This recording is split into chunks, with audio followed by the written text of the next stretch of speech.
Hello and welcome to And the Runner-Up Is. This week on the show, we're talking the 2025 Best Actress race at the Academy Awards, where Jessie Buckley won for her performance in Hamnet. But why did she beat fellow nominees Rose Byrne, Kate Hudson, Renate Reinsve, and Emma Stone? We'll explore all this and more today on the return of And the Runner-Up Is.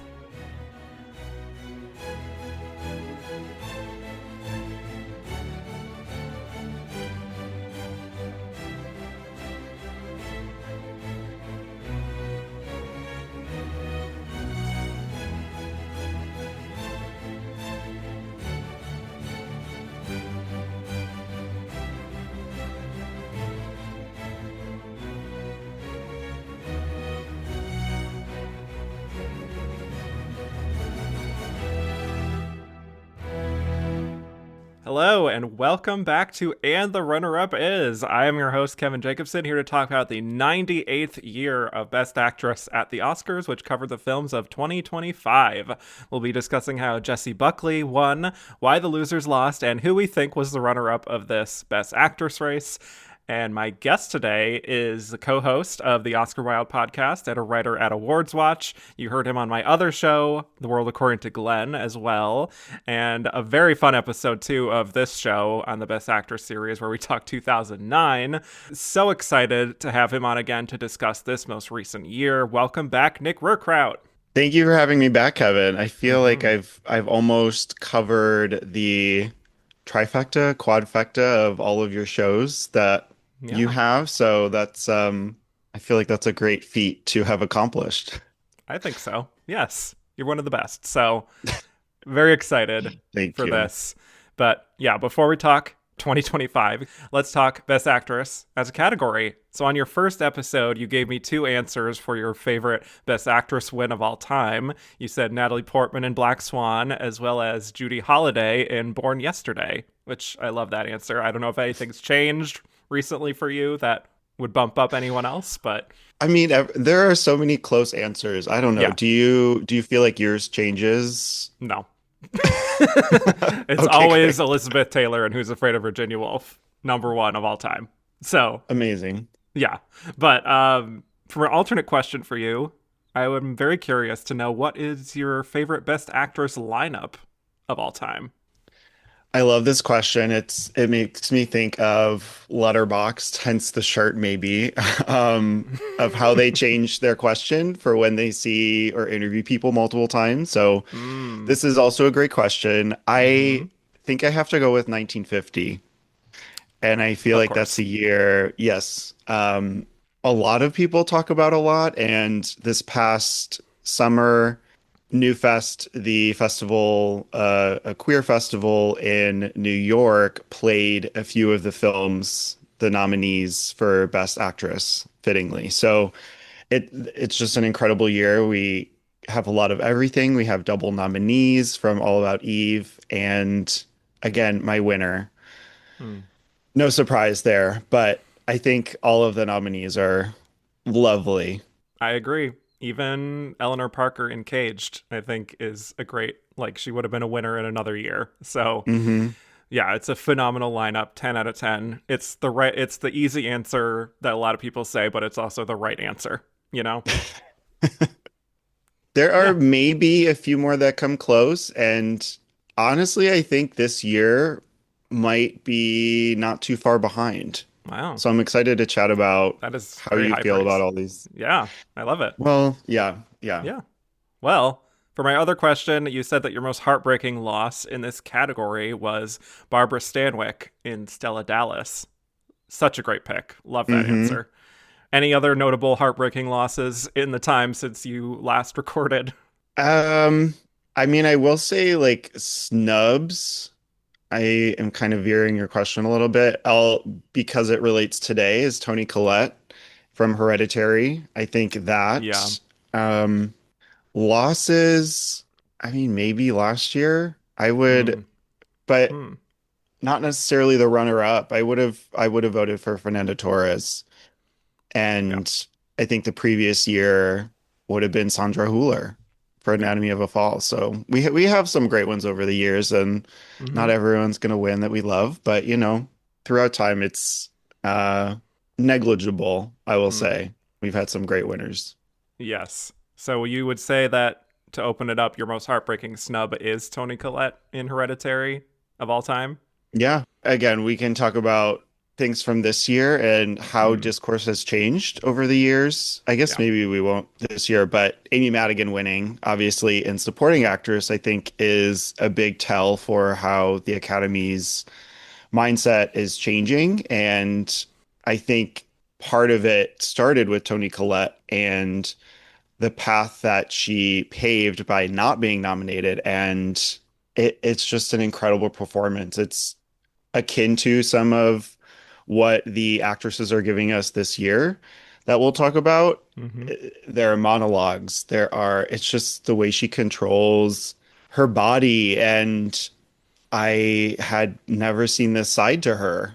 I mean, Yeah. she had done, she was nominated for The Sixth Sense, but Hmm. there is something scary that she unleashed. And I think that Yeah. was just incredible to see, apart from a movie that was also so shocking and intense. It was her performance that kind of grounds everything. Yeah, I completely agree. That is definitely, of the more recent ones, one of the Hmm. absolute most horrifying snubs that the Academy has to answer for.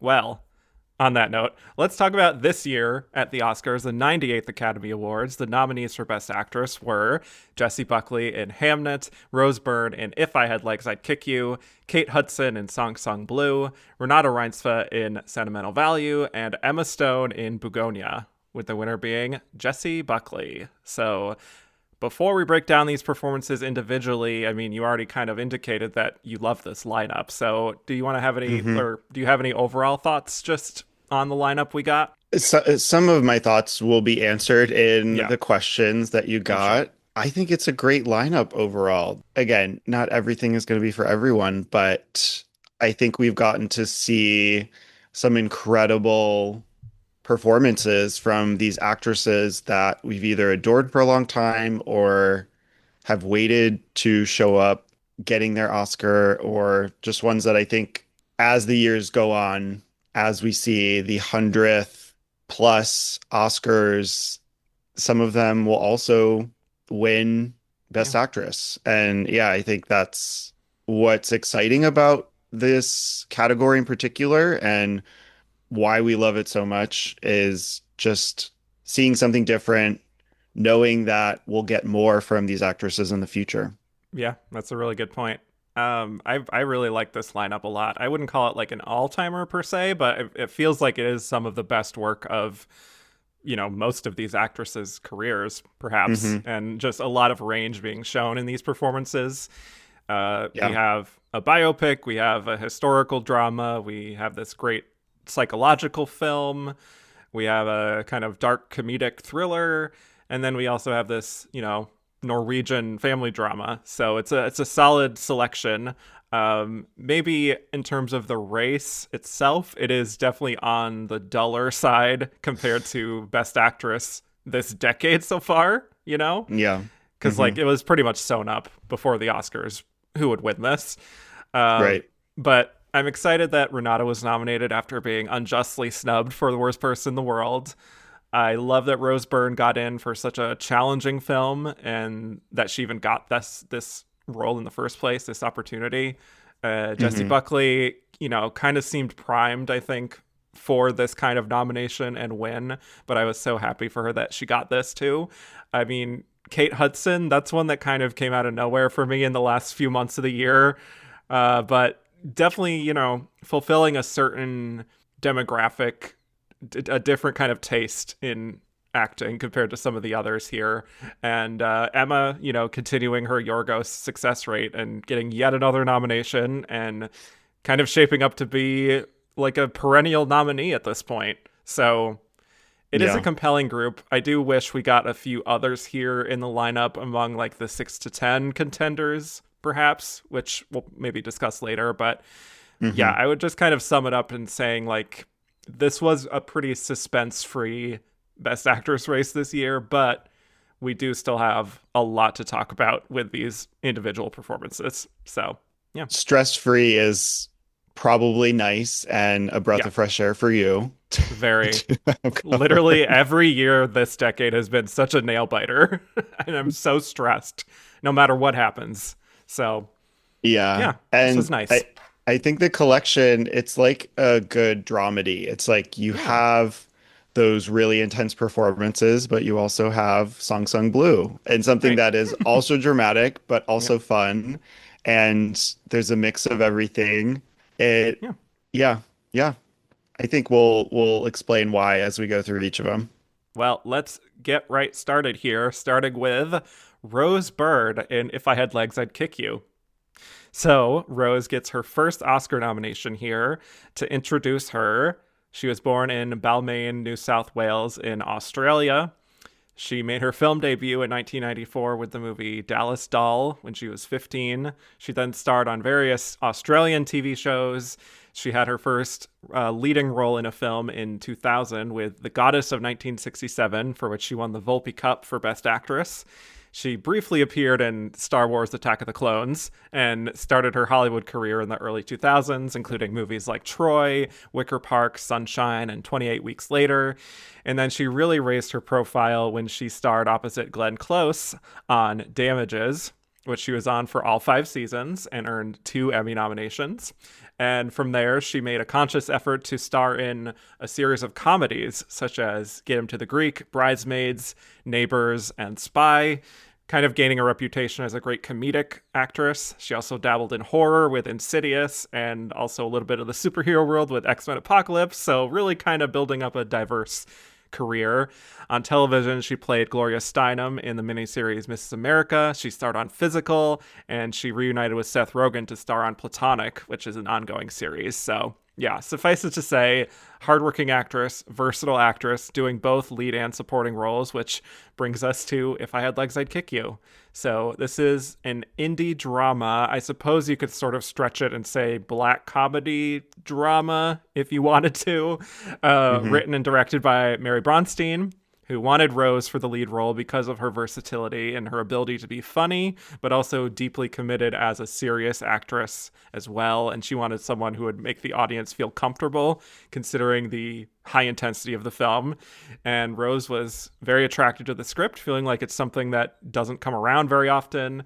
And so the film centers entirely around a therapist named Linda, played by Rose, a mother of a young girl with a feeding disorder. Linda is very stressed by the demands of taking care of her daughter, and her situation is only made worse when her roof of her apartment caves in, forcing her to move to a hotel while the hole in their ceiling is getting worked on. And she struggles with sleep. She struggles with the demands of her patients. She struggles with her doctors putting pressure on her to have her daughter gain the weight she needs to continue her treatment. It's a lot of pressure, and she gradually starts to unravel. So, yeah, let's get right into it. This is kind of an intense one to start with, but also we have so much to talk about. Would love to know your general overall thoughts on Rose as an actress and her big performance here. Before I had seen this, I think I was mostly used to, or I had seen most of her comedy work. I had seen at least a few seasons of Damages. I don't know if I Mm, watched all five, sorry, wow. but I see how it maybe I is. did. This was Yeah. like probably a decade ago. All right. It's okay. Um, Yeah. but no, I think, you listing off everything she's done everything. I know. And to think that she's never really gotten a chance at a perfectly lead performance is kind of insane because she's proved herself time and time again, especially with Bridesmaids, which is an easy one to come back to, Yeah. just how she is a steam sealer as Helen. But I think this is just a culmination of all of that, of what we know that she can do, and then again, giving us something that we've never seen from her before. And again, some of the questions that you got just make it difficult to see someone else in this performance, in this role. And I think because it's so funny, because it's so intense, and the first time I saw it, the movie, maybe I wasn't so high on, but you leave the theater just, I don't know, feeling like you need a drink or a cigarette or just like to sit outside and like Yeah. think. It's just so overwhelming. And that feeling is due to her, how she channels motherhood, all of the difficulties that she faces, the constant pain and situations that she has to go through with her daughter and her husband and the parking attendant and her dog. Mm, It's like there's so many people stressing her, and you get to see, I think, someone who still is able to handle that so well without fully breaking. mm, She breaks at times, and the ending is a question of maybe what happens there, right. or is does that mean something else happened? But I think it's just a phenomenal performance. It's one that I think you want to return to because it's so funny and dramatic, and just realizing the one-liners that she has and the catharsis that I think you have watching it, just feeling like, okay, this is real. Life is crazy for us now. And getting to see her channel that and scream like you want to at times is Right. just makes for the perfect movie and role again. So I love this for her. I think she does a tremendous job, and it surprises me time and again. It's so stupid, but her being from Australia, it's like you never think of that because her accent work is so phenomenal. Yeah. And then she gives a speech for an award, and you're like, oh yeah, that's right. And Right. she's such her American accent is so good. So it's funny seeing her talk with Conan and Hmm. yeah, just all of the little situations. So I am such a fan of this movie and her. Hmm. I co-sign all of that. I absolutely love Rose Byrne. It will surprise no one to learn that I really fell in love with her as an actress through her role on Damages. Uh, it was really a case of like, come for Glenn Close, stay for Rose Byrne, you know, or also stay for Yeah, Glenn as yeah, well. But like yeah. both of them, really. Like it's such a great two-hander. And there is just a tenacity to her as an actress and like just like this sharpness that I really admire, which is why it was so fun to see her transition to comedy in the 2010s. Like what she does in Bridesmaids is like a comedic masterclass for me, and same with Spy. Like both films, I think she should have gotten more awards recognition for. Hmm. Her face is just such a joy to watch. Like her expressiveness, it really is Hmm. like her ace in the hole, really, just to watch the sort of elasticity of her face, like when she's not saying a word. And then like casting her in a movie like this, I think is kind of genius because that expressiveness is so at the forefront, and it gives her the opportunity to just do absolutely everything she's capable of as an actress. So I love this movie. I know it's not for everyone.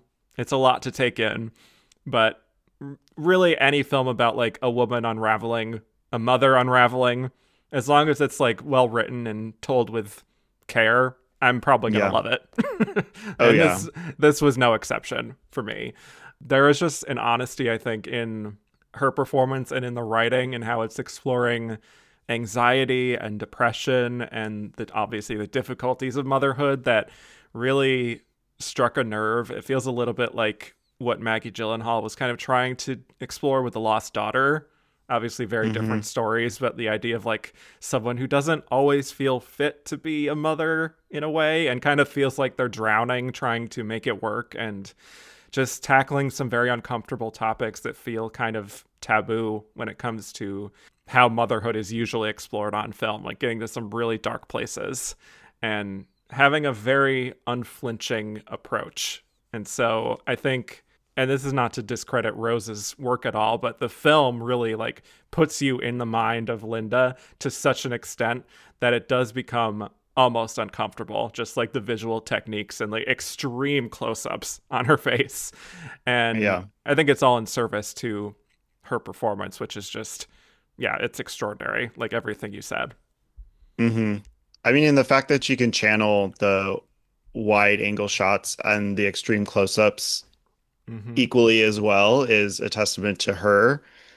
And there's something about the movie that it's not over, like it is uncomfortable, but it's not overly stressful. Like you feel like you have to pause the movie True. or you would have to walk out of the theater. Hmm. It's this like slow burn intensity that at the end, when you feel that freedom and you see the daughter's face, it's an uplifting moment in a sense, but then it's like you feel what you had gone through. There are stressful movies that I like, but will never rewatch because it's so difficult. And I feel like this is at least enough of, there's not even really relief that you can say there's anything during the movie, but I think it's believing in Rose Hmm. and allowing her to guide you that makes it not totally overwhelming. Yeah. And I also think this performance could have felt very mannered in another actress's hands because, like, Linda is very neurotic and, like, her monologues, like, a lot of this could have felt like almost like an acting exercise in a way.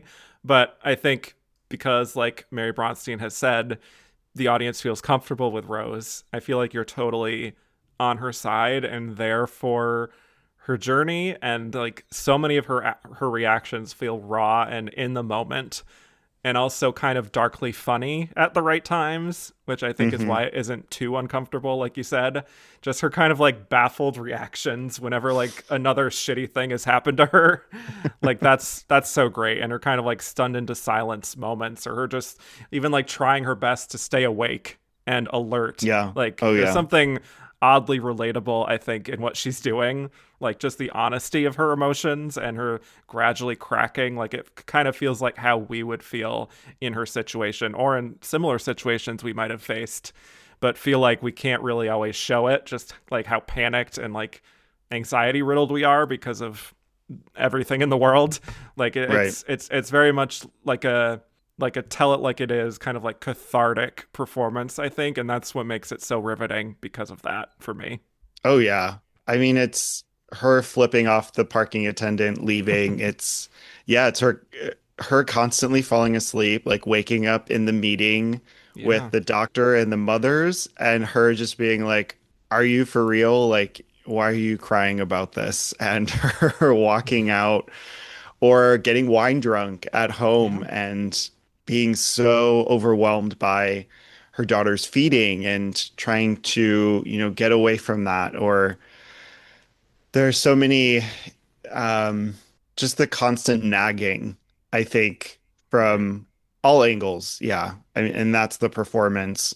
But this is definitely one from this list of nominees that is like, I make it, it is very, very hard to see anyone else in this role.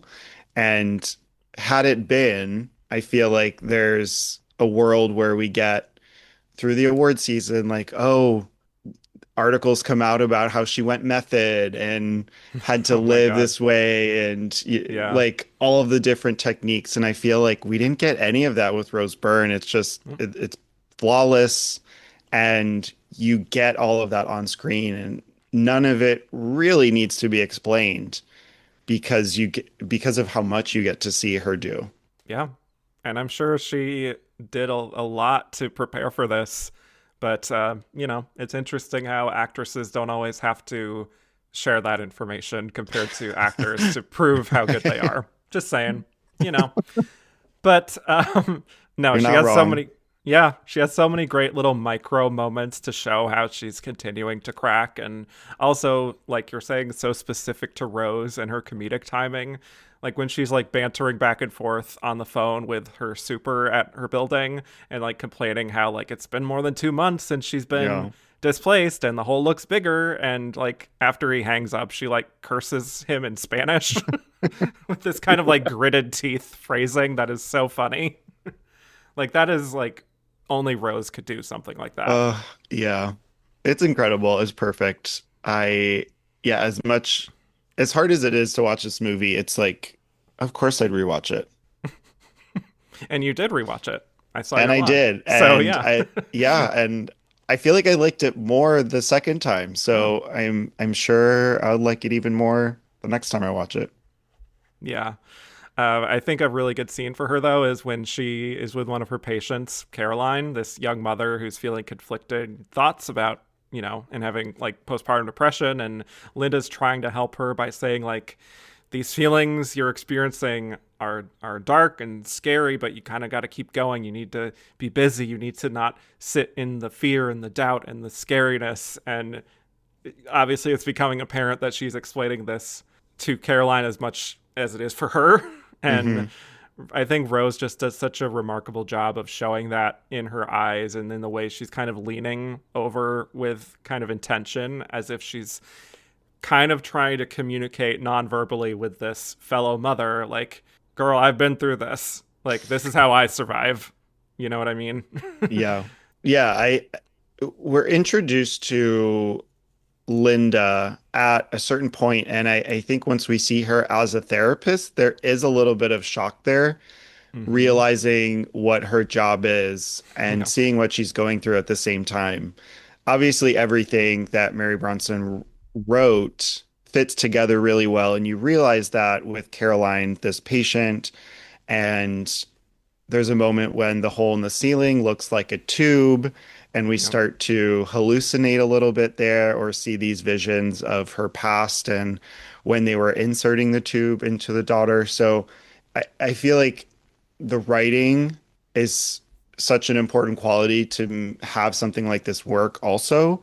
Yeah. And Rose takes it the extra step there. I mean, there are so many good scenes. I love the scene, and I talk about this frequently, of when she's standing in line at the gas station or the deli, and she's screaming at the super, and she just screams after she gets off the phone call, and total flip. It's a flip, and she goes to the attendant and is like, I was looking for some Visa gift cards, so nicely, and like realizing she's going to buy like drugs with that money.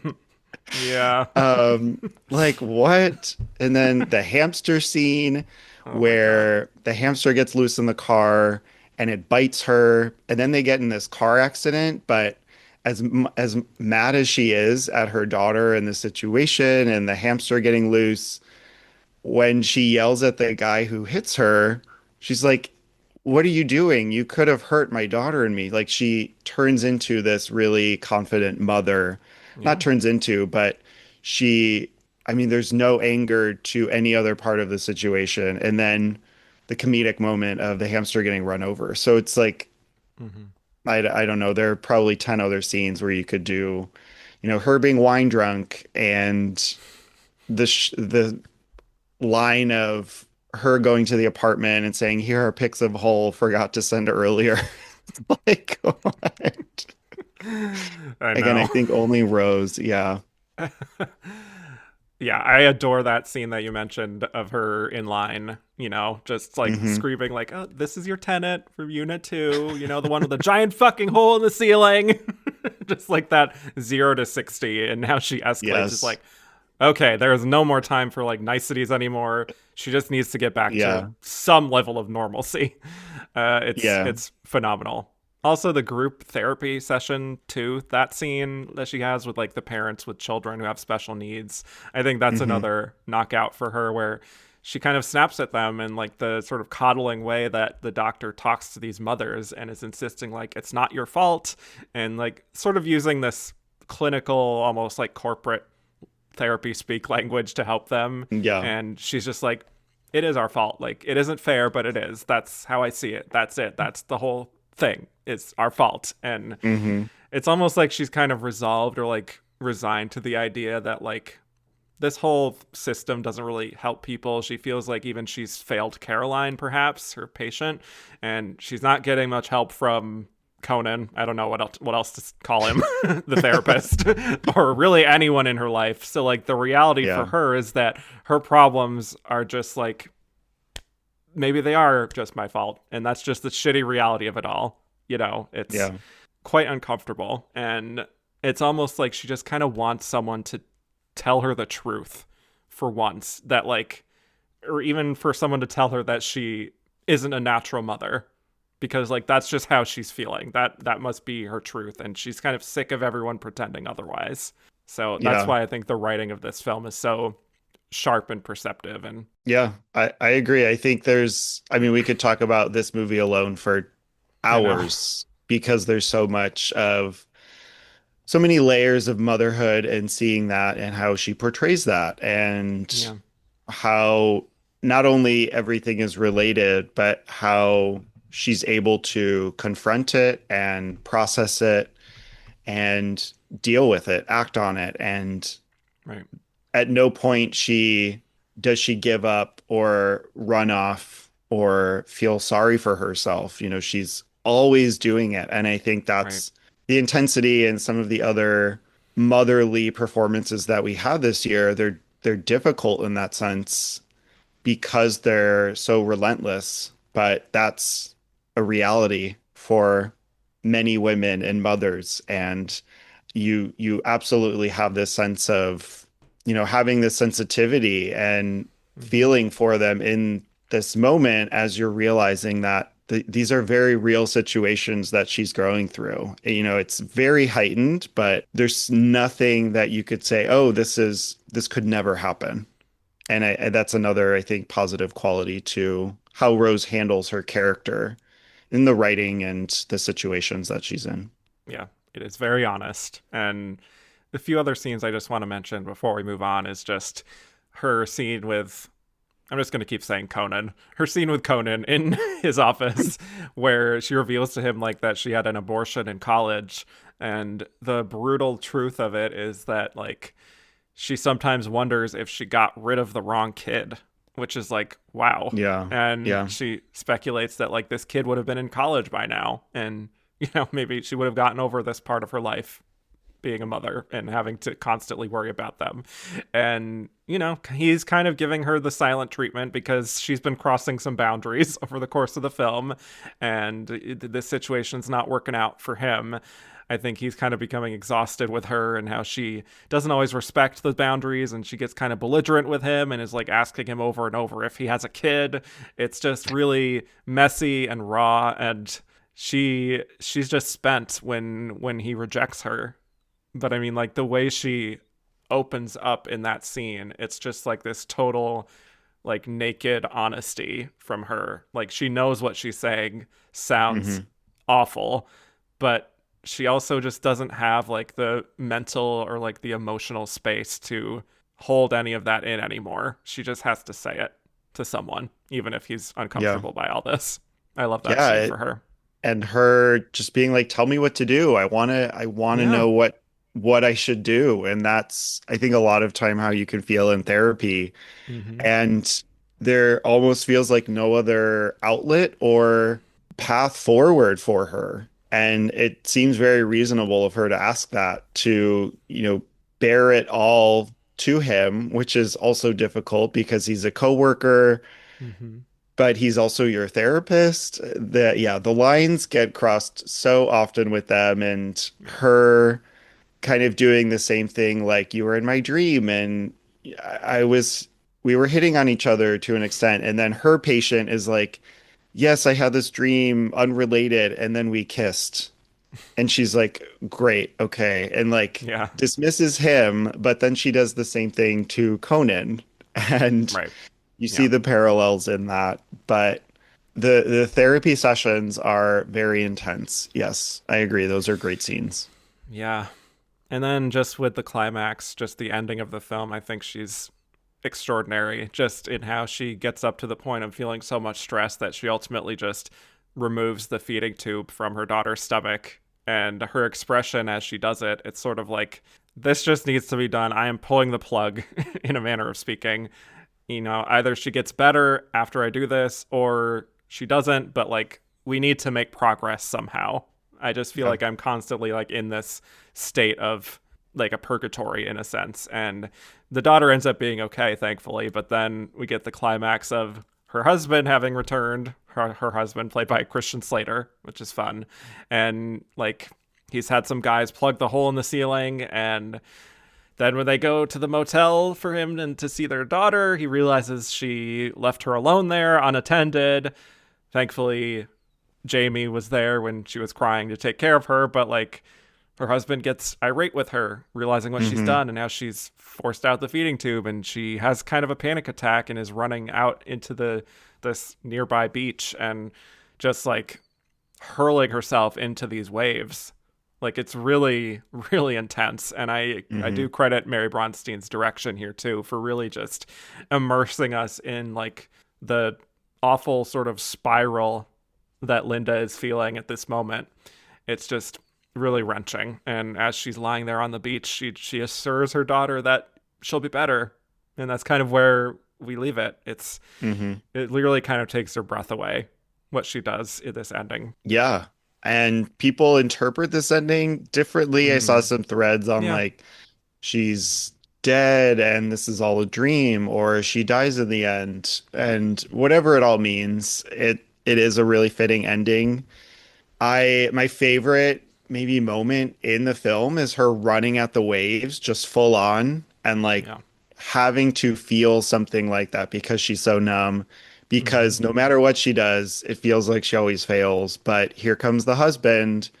who's on a work trip, but then he says he's on vacation and he's gone for weeks and he's complaining about how she's doing with the daughter. And then he shows up, plugs the hole same day, finds that, whatever's happening in the motel is a mess and she's lying about him babysitting or whatnot. But Right. it's like he's finally back to the point where she can actually think about herself for the first time in the movie. And that's when she just like doesn't know what to do and runs away. And I Right. think that is the perfect, like, hands in the air, just like giving in finally and not having answers, but like just feeling so defeated. And it's, yeah, I think it's a great ending. And I don't know, how do you feel about the whole way they handle the daughter of like, we don't see her and then we start to see more and more of her and then in the end she's this fully formed figure of we finally see what she looks like. She's talking to the mother Mm. and there's this hope in the end.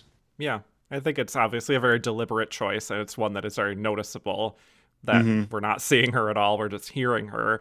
I think oddly it does work because we are just fully immersed in her mind and just we're like up close and personal with just what she's going through. I don't know. I think it works for me. I can't really explain why. It just kind of I think her being so in her own head throughout this experience, I think is what makes that choice feel right to me, oddly enough. Hmm. Yeah. Yeah. It's But definitely an interesting directorial choice yeah.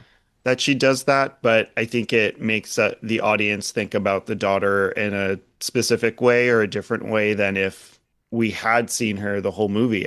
We wouldn't have thought about it differently, but I think it opens up this future for Yeah. Linda for us that maybe, yeah, we wouldn't have seen otherwise, or there's this hope and feeling in the end that she's confronting it head Hmm. on and finally there's like she's made some headway That's with their relationship and in herself internally. Yeah. Yeah, that's how I interpret it. I don't think she's dead. I think this is one of those things where it's like something has to get worse before it gets better, sort of thing. Or like it's always darkest before the dawn, as cliche Yeah. as that is. Like she had to get to that rock bottom place to finally be like, okay, I finally have a little bit of clarity. Hmm. I can exhale now, in a way. Yeah. Yeah. So, Very much so. yeah. Anything else on Rose before we move on? I don't think so. I think we've talked about her a lot. Again, Yeah. it's a flawless performance. Yes, and I hope to see more great work like this from her Hmm. moving forward, you know. Definitely. Okay, well, let us move on to Kate Hudson in Song Sung Blue. Here we go. All right. So, Kate Hudson gets her second Oscar nomination, but her first in lead actress, and also her first nomination in 25 years. So, to introduce her here, Kate Hudson was born to Bill Hudson and Oscar winner Goldie Hawn.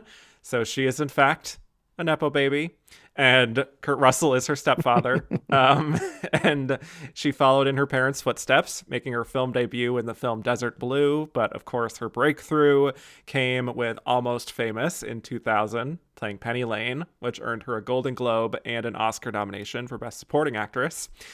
And from there, she really became a movie star and like a rom-com queen, notably in How to Lose a Guy in 10 Days, Le Divorce, You, Me and Dupree, Fool's Gold, Bride Wars, Something Borrowed. She starred in the horror movie The Skeleton Key. She was one of the many A-list cast members of Nine. Shout out to her Cinema Yes. Italiano number, of course. She had a recurring role on Glee. Let's not forget that. Yes. And the 2010s were mostly a fallow period for her where she didn't quite work as much. But in the 2020s, she started pursuing music while also starring in the film Music, which got a Golden Globe nomination for her and a Razzie Award. So I totally memory hold that film until I was doing more research on Very Kate. much so. Yeah. But she got her best reviews in years for Glass Onion. And so then finally here with Song Song Blue, she also got great reviews and one of the only times she played a real life person. So Song Song Blue is based on the fascinating true story of Mike and Claire Sardina, who performed as a Neil Diamond tribute act called Lightning and Thunder in the 80s and 90s. A documentary was made about them in 2008, also called Song Song Blue. And so for this adaptation, Craig Brewer was attached to direct, and he brought on Hugh Jackman to play Mike. And it was actually Hugh who recommended Kate to play Claire after he saw a clip of her talking about music in an interview on CBS Sunday Morning. And so the role kind of dovetailed nicely with Kate herself wanting to pursue a singing career. So Song Sung Blue begins in 1987 and tells the story of Mike Sardina, played by Hugh Jackman, a cover artist who meets Claire, a single mother of two, played by Kate, a Patsy Cline tribute singer, who convinces him to start performing a tribute act to Neil Diamond. And the two soon fall in love and get married, and they start performing together as Lightning and Thunder, gaining popularity in Wisconsin. But their act is derailed when Claire suffers an accident. So here we go, Nick. I have been dying to hear your expanded thoughts on Song Sung Blue, as I know you have an odd sort of fondness for this movie. But yes, tell me your thoughts on Kate Hudson overall and her performance here. I don't know why there's this fondness, but it it's sort of this unexplainable joy that I find in performances like this, and we attributed it to Annette Bening in Naiad. This like fun whimsicality that these actresses bring to drama in their life and how they handle it. But I mean, yeah, I guess they're both biopics playing real people, and I think the way that she just dives into the character is what makes her so enjoyable to watch and maybe surprising is that you get to see a character who I think in other hands or in any other story we would see more calculated and it would seem a bit more manipulative. Like, yes, I think on the whole this is very much Oscar bait, and her performance and the trials that she goes through are, but there's always this positivity in the end. And despite her the dark period in her life where she's depressed and struck by this incident that she can't seem to get over, once she does, again, we see how she processes that and handles that. And as an actress, it's new to Kate Hudson. And she has this accent on top of that, which I think is great. But I think overall, her as an actress, we mostly have seen her do positive things. And so this more dramatic turn, I would say, is a delight to watch her do. Like, we do know her as this rom-com actress, and I think it's such a pleasant turn for her. And then getting to see her sing, it's surprising, like you mentioned, all of the musical projects she's worked on, but I never really associated singing or her voice with her, and Mm. I wish we had gotten more of that throughout time, or something about, I mean, she was releasing an album too at the Yep. time that this movie premiered, and I don't know, I don't hear about that in the world, so I don't know where this album is being released, but it's something that I will look into. Mm-hmm.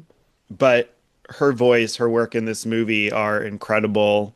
Getting to see her sing to some extent, I don't know how much of it is manipulated, but she also just always has great chemistry, and her chemistry with Hugh Jackman is palpable from the minute that they meet. So I think that's an important reason why this movie works as much of it does, and the fact that it is a really good two-hander between them, and the way that you see lightning and thunder, and then her through her accident, how she channels that, but also lightning, and how Mike deals with his own health issues, and at the end of the film it's her survival, it's her still being able to find a will to live after everything that she's been through. So there's a lot of hope and some great music and fun scenes between them, and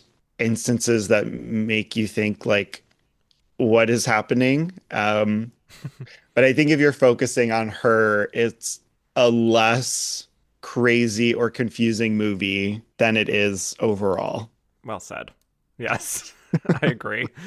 So, yeah, here's the thing. There is something that happens every year at this point where a certain kind of nominee happens in the acting categories that appeals more to the middle brow, older crowd. We have our naiads, we have our even like Eyes of Tammy Faye Mhm. or something like To Leslie, even, where like these are not movies that a cinephile crowd particularly enjoys. These are not cool movies, quote unquote.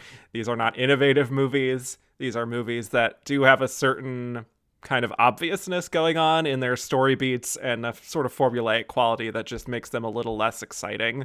And Kate Hudson and Song Sung Blue is the example of this for me this year. And to be honest, I think a lot of the anger and the sort of dismissiveness of her nomination felt kind of unfair and a little overblown to me, because I think she is quite good in this movie. Like, yes, the material is kind of hokey at times, and it can sort of feel like a checklist of Beatty material. Like, she's playing a real person, she's singing, she's yelling, she has speeches, she gets an injury, so there's like a physical component to the performance too, and she's doing an accent. Like, it kind of is like check, check, check, check of Mhm. the standard kind of things that impress voters. But yeah, I kind of feel like people have been a little ungenerous and not really willing to engage with the performance in a serious way. That for me, I'm sure you maybe feel the same way, was a little bit annoying to me. Like, I'm not going to be out here in the streets like defending the nomination to the death necessarily, but I don't know. I just think there's more to the performance than people are willing to give it credit for, you know? Yeah. I think a lot of that is tied to who else could have been Yeah. in this position as a nominee. Like, yes, I get that, but I think that's the only point that they have to make. And beyond that, I think she is giving us a lot in her performance that I would say not everyone is or can Mm-hmm. do. And it's a roller coaster of emotions and scenarios that, I mean, you take someone who is beloved, I would say just in history as an actress, and to see the transformation over time, decades long since she was in Almost Famous. And again, that's such an important role for her, and one that is extremely tied to her persona. I think this is such a great mirror of that, of getting to see her and how she's changed. And in a film like this, I, again, it's like, it's about her, it's about this other character, but she can hold her own. I love the story of Hugh Jackman choosing her because Yeah. I do think they work well together.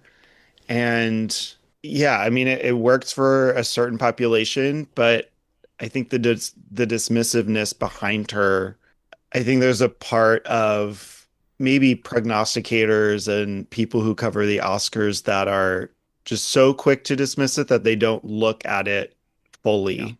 For what it is. Yeah. Yeah. Yeah. Yeah. Yeah, I think so.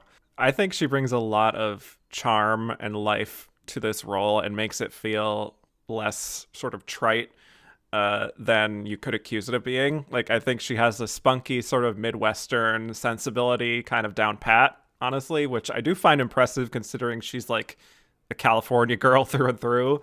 Hmm. Uh, but she has a real like movie star presence. There's this kind of like ineffable charm that you can't really fake without it seeming a little forced or a little corny, similar to other rom-com queens like a Julia Roberts or a Sandra Bullock, where they just kind of know how to play to the camera and translate the emotional journey of their characters to the audience. And I think that is really what helps lift the film out of some of those tropey, you know, inspirational kind of like struggle stories, is just her, the positivity and the brightness and the spirit that she has, you know. Yeah. Yeah, there's almost this cadence to this movie where you get really excited by the performance and what's happening in the story, and then they Mm-hmm. like hit you or you get hit by a brick wall by something dramatic that totally changes the course of what's to happen. Yep. And then there's either a dark period or after that, they kind of return to this let's go get it mentality and they do it and it's great again and then they hit another brick wall and it's like Mm-hmm. it's not so much whiplash but it I think stretches them and the mindset of what you have about a movie like this. I mean, it Yeah. being a true story I think is part of what makes you like it or question how this could happen in reality, but again, it's the character. It comes back to Kate Hudson and Mm-hmm. Hugh Jackman, but in this case, Kate Hudson, who looks at things as a mother. She has kids. She has stepkids also to look at and after, and she still wants to have a career and make something of her talents that she has and this life that she never really imagined until she met Mike. So I think from the moment we meet her, she's performing as Patsy Cline, and we do get to see her sing. And I think we're drawn to her as a character because of what she can do. Mm-hmm. And then it's through the struggles, it's seeing these shocking things happen of her getting hit by a car. I mean, I guess we don't see it, but the suddenness of that moment. And then when that happens again, or the car runs into the house again, and how she processes that so differently and is just laughing Right. and saying like, "Oh, it's little things like that of how she can turn a moment into something different." And I think that's when we get to see the inner part of Claire and not just Kate Hudson. And Mm-hmm. that's some of the joy that she brings to it, along with the singing and the performing and the love that she receives, that she does it in a way that we know she hasn't gotten this before. And it's different in a sense than the Rose Byrne performance because she is elastic. Oh my God.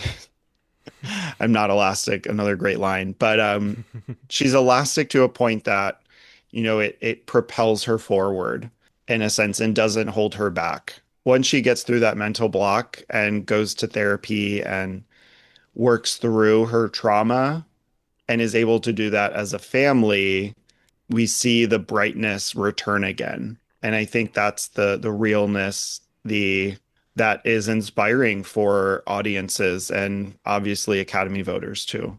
Mm-hmm. Yeah, I mean, I really actually loved her line delivery too on this rewatch. And not to get like too technical about it, but like how she has kind of this like slightly off-kilter phrasing at times, or like pausing in certain times, that plays for me actually more naturally than you might think for a movie like this. I wrote down a few just random moments that feel small, but I think do kind of indicate something real for me, where the way she even says it towards the beginning, like, I'm not going to be Cher or Madonna. And then she takes a pause before she says, I know. Like, there are just like certain parts that bring it to life that make it feel less like a cliche, or even Hmm. the way when she talks to Mike about her troubled past with her ex-husband. And she's kind of like, I don't know why he wanted to make me feel so small, but he sure did. It's like she's sort of like opening up and being vulnerable here, and she's also a little unsure of how he might react to some of this. And also I think she's maybe reliving those negative feelings she's describing when she's describing it to him. And Hmm. it pains her to feel like she was being held back, or like not appreciated for her shine in a sense. And Mike is kind of giving her that outlet again. And so I think her energy in the first half of the film is kind of infectious, because you're like, she is really hoping to like make sure that she can hang on to this and that she doesn't blow it, because this is like she says at one point, like, magic doesn't happen for me much anymore, or something like that. So she just wants to make sure she doesn't blow it. And Yeah. I think that's what kind of propels it forward for me, is to watch her kind of giddy energy in a sense. Hmm. When they're performing for the first time after their date and she brings him home, Yeah. and I forget what the dynamic is, but he starts singing this Neil Diamond song, and she just like whips out this keyboard and the piano and the sheet music and just starts playing. And there's like this great energy between them that Mm-hmm. it does seem hokey in the moment where everything just aligns. But I think it's that energy that makes it fun to watch. Yeah. And again, people can be dismissive, but if you look beyond that and just enjoy it, it is an actually like very fun moment for them. And as those things happen, as we see her happy and happier, it does almost feel too good to be true. And that's when we're kind of confronted with this incident or something happening. And that challenges the character and her. And it's done in a way that still feels real, like you're saying. Yeah. It's getting to hear her say, like, I'm sweating like a whore in church to her daughter in the Yeah. beginning, but then we also later, when she's in therapy, she says, sometimes I talk so much, I don't know what I'm saying half the time. Mm-hmm. It's that glimpse into who she really is. And Right. it's not just this stock character that sh- she, I think, would be dealing with these situations like people would, like audiences would be. Yeah. And again, I think we deal with close-ups just like Rose Byrne had a bit, but we really get to see the drama and the seriousness in her face.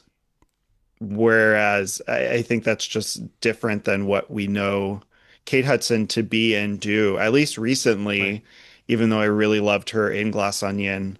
I think this is a great stepping point, or that was a great stepping point for this role, and something that is a bit stronger and wider for her. Yeah. I agree. That's exactly what Oscar voters probably saw too, is that stretching. Hmm. So I do want to obviously talk about the turning point in the film where, they've gotten married, they're this kind of local sensation, and they're performing in weddings and bars and getting bigger and bigger, and everything feels like it's going great. It's all fitting into the right place. It's almost like corny in a way that it's just everything seems to be going great, and then Hmm. the hard turn happens at the hour mark. I think it's just like right in the middle of the movie. Yeah. Yeah. And it just splits from there, because like we have the scene where Mike is kind of singing and playing his guitar in the kitchen, and her son is filming him with the camcorder, and then we pan over to the window and see Claire gardening on the lawn, and a car just comes hurtling out of control and rams right into her. It's so jarring. Yeah. It's hard not to have like a vocal reaction when that happens. I didn't see this in a theater, but I imagine it probably made the whole theater like gasp. Yeah. I was um, at least vocal when this happened. yeah. I don't know if everyone else was or I was loud enough that I couldn't hear, but I I think the filming of this makes that moment even more jarring than Yeah. it could have been in another sense. But yeah, just seeing the car come hurtling for her at Mm. full speed and then the cut, I think is really what solidifies that moment as like, oh my God. Yeah.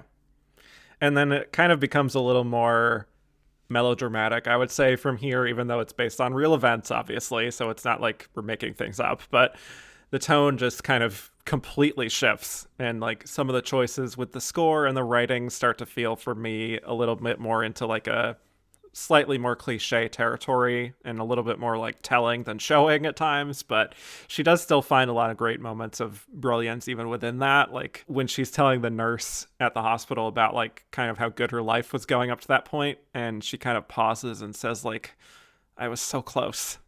Hmm. And she kind of just like smiles to herself to hide the pain of how crushing this is to her. Like it's this coping mechanism, and to stop from breaking down in tears. Like that's those moments for me are the most effective in her performance, is when she is just mustering up all of the strength she has to keep a positive attitude even though she knows that shit's falling apart, you know. Yeah.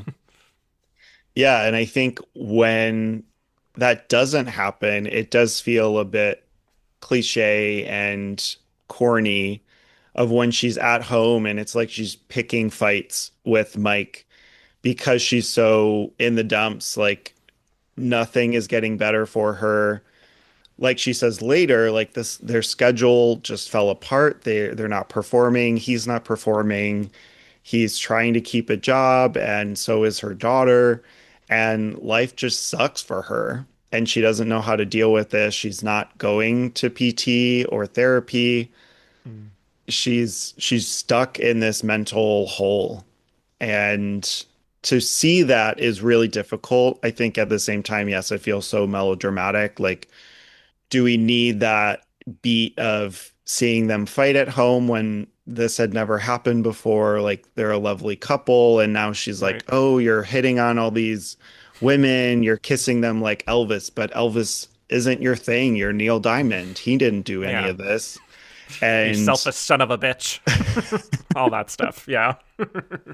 and seeing Family Feud on again, like even that is just like the little corny moment when before they were Sure. like lightning, that was the top answer, which is silly. Right. But um it's that and seeing her go through this trauma, and I think we need that moment to see her rock bottom so that we see her come Of back course. from it.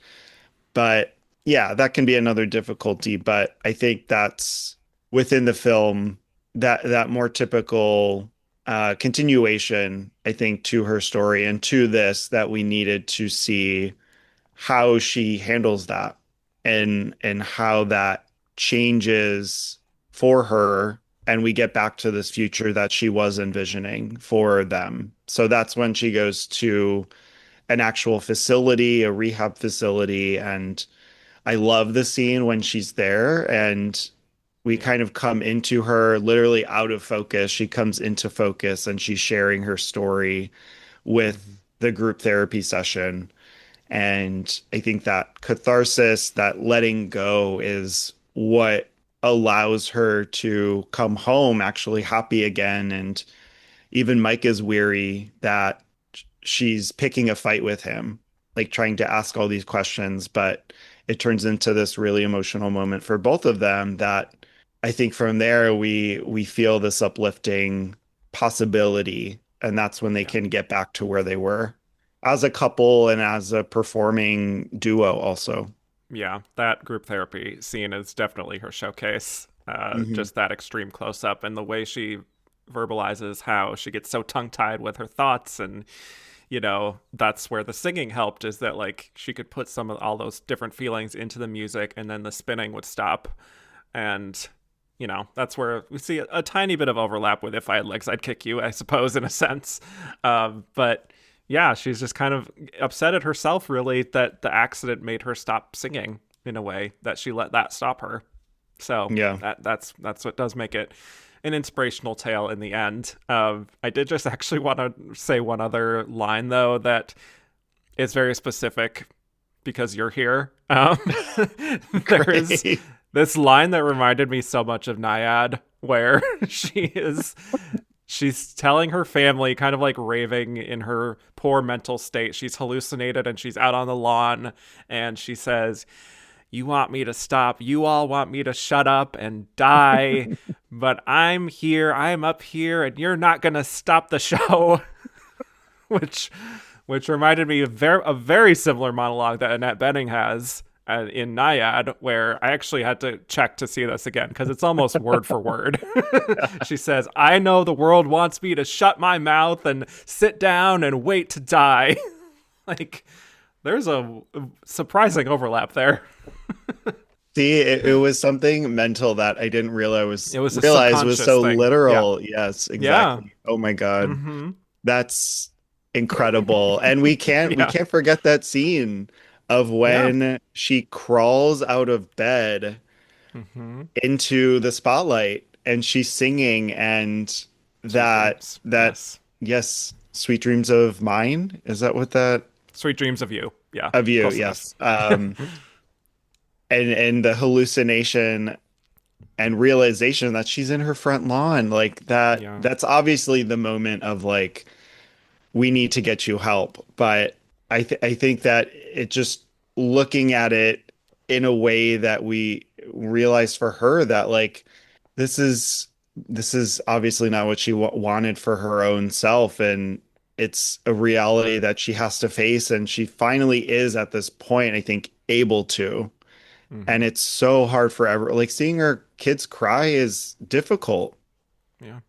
and that realization. But that, I think that's the hardest point of the movie for us in terms of her character, of watching her go through this, apart from, yeah, like crawling on the ground and everything that she has to realize with her leg. She's like, oh, I forget about it.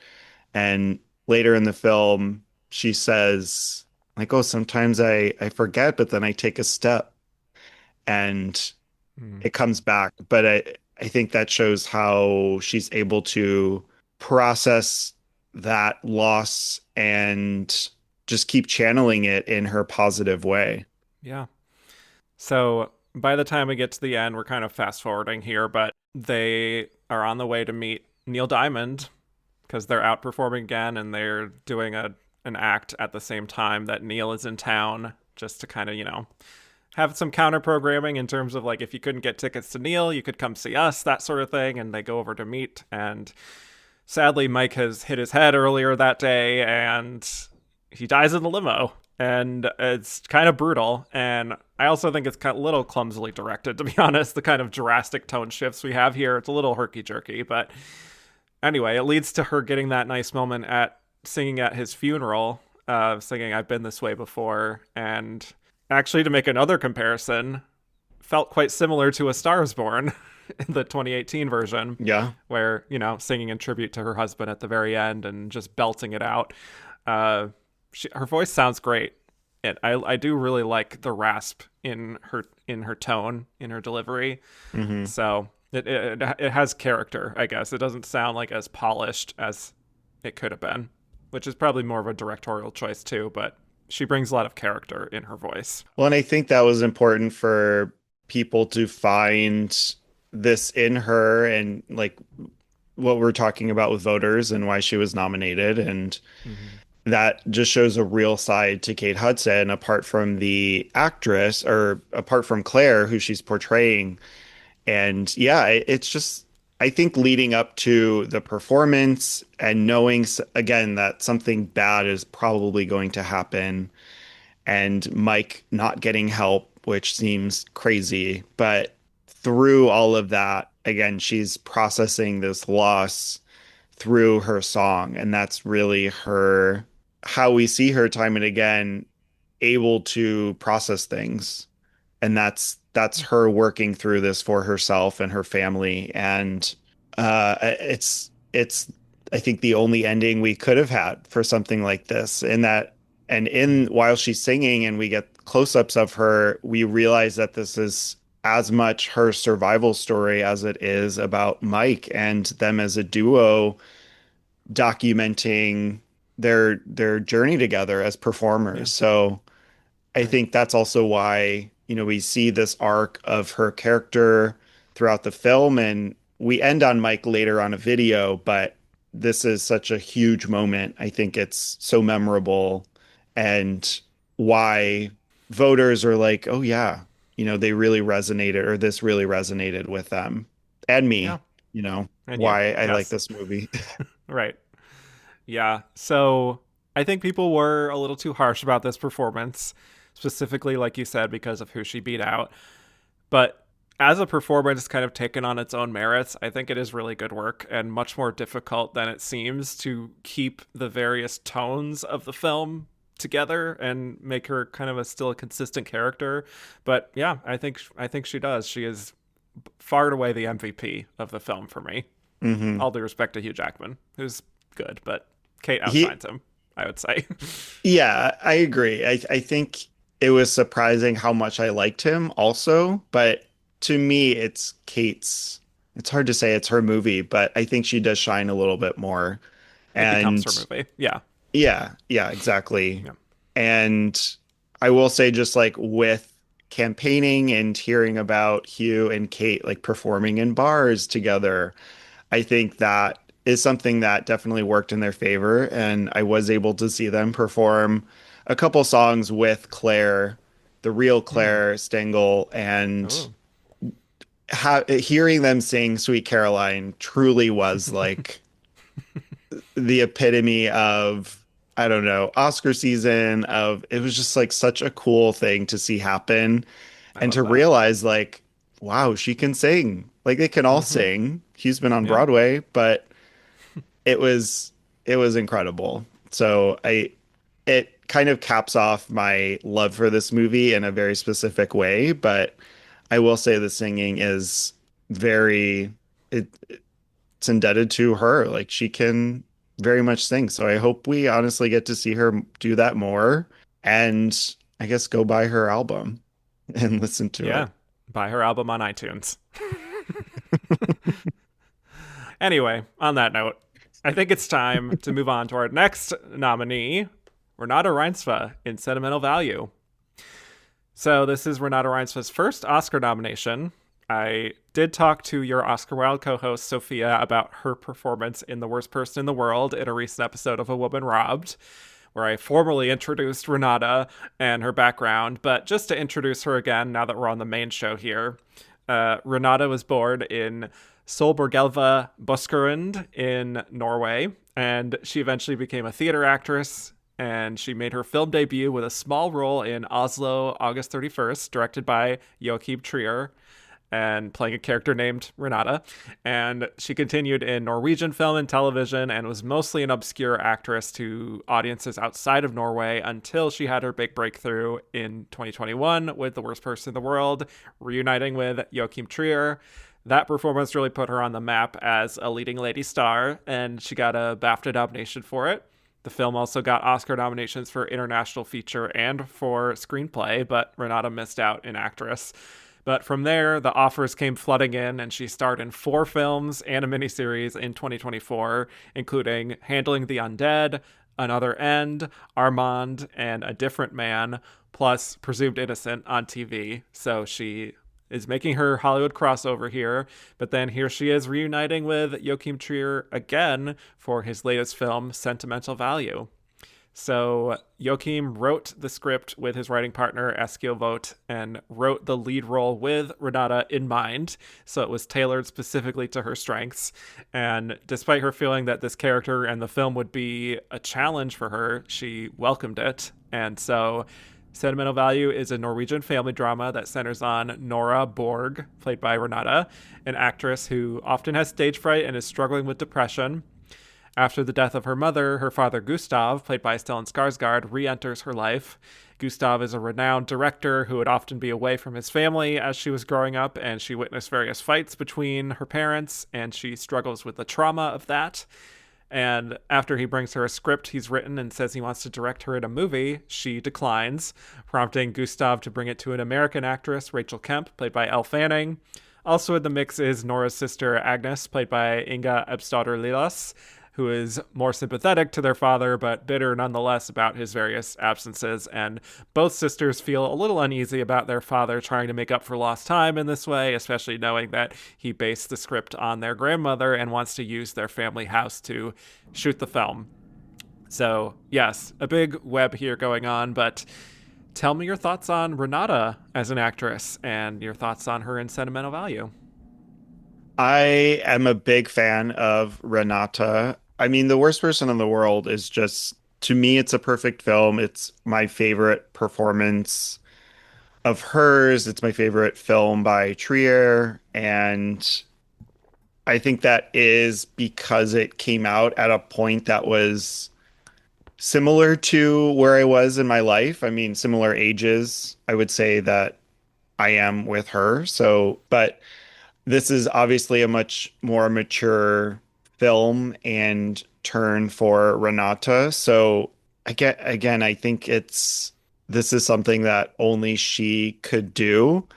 I love her work that's in her native language, and some of her American work is a little bit more difficult for me. I wasn't a huge fan of A Different Man, and I think that's in the writing. It's not so much in the performance. It's who she was and what it was doing for her. It was just weird, but I think when she's able to, I don't know, she expresses herself so uniquely, and these characters are so complex and layered in a sense that it's reality, yes, like they're very real people. And the way that she's handling things here, there's her sister is a mother and married, and she's single and hooking up with her coworker who is married, Mm-hmm. and kind of dealing with the complexities of that and trying to figure out what she wants in her life. And then her dad comes back into the picture and dealing with their traumatic past and difficulties and why they are why she did they are estranged, and then dealing with the work that he wants her to do and saying no to that. There's a lot that she's able to show us. And I think from the beginning, when I think, which is important, of seeing her have stage fright or the cold feet and not want to perform, and that being scared. And when she finally does, we see that she's obviously good at the craft. And um, there's a lot of this character that we learn throughout the film, that it develops so much. Yeah. It's hard to speak about her because, again, I think she's a singular presence and actress, and defining in a very, I mean, we haven't seen her do much, but I think we will. And I think in a way that we can only speak about some of the best actresses in history. And yeah, I guess I'm curious what she'll end up doing outside of her partnership with Joachim Trier, Yeah. and what other filmmakers will be able to channel this like really great relationship that they have. Obviously, like he gets her and she gets the work, and they're able to work so fluidly together. I'm curious who else is going to bring that energy for her. And I'm not saying everything else she's done hasn't. I really liked Armand also. I think that that is such it's a surreal, tied to reality type of film, which I guess have elements like The Worst Person in the World. But yeah, I think Renata is a great actress. She's incredible. I don't think I'm as high on sentimental value as Sophia was, but I can still see like how accomplished and incredible she is as an actress. Yeah. Well, it's funny because Sentimental Value was a bit of a grower for me. I went into it with like sky high expectations Yeah. as a lover of family dramas, as a lover of Joachim Trier, And as a fan of Renata's, like this really kind of had all the ingredients for a movie I would love. And then when Hmm. I saw it, I was unfortunately a little disappointed. I feel like it didn't meet whatever expectations I might have had for it. But I don't think that's entirely the movie's fault. I think I was just like bringing a lot of weird baggage into it and like expecting one thing. And when I didn't get that, I was maybe just kind of thrown off. Maybe it Hmm. was just a little more muted than I was anticipating, perhaps. So it didn't quite blow me away.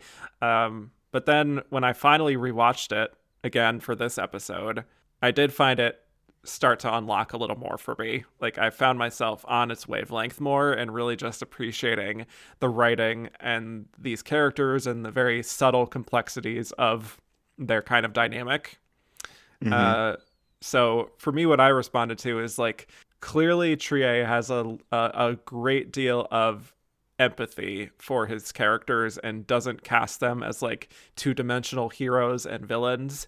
You know, some of them can be kind of stubborn or wrongheaded at times, and other times they are shown to be right and like making an effort to connect, even though it's kind of against their nature a little bit in a way, but at least they're trying. And I think that's where Renata's performance is effective for me, is that like she's playing someone who has a real trauma and she's aware of that trauma, but also like there's this other part of her brain that is like kind of stopping her from confronting it fully.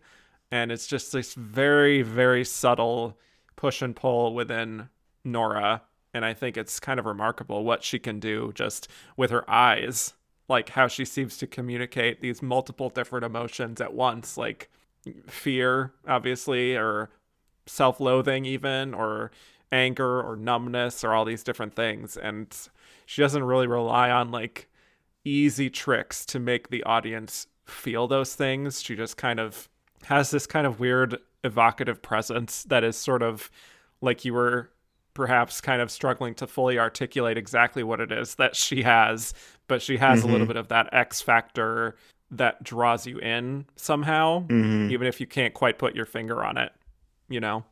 Yeah.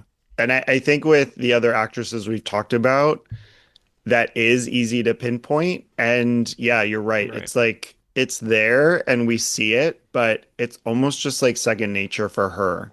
Like she Yeah. is this kind of actress that either we haven't seen in a while or just works in a different way than I think Mhm. we're used to seeing.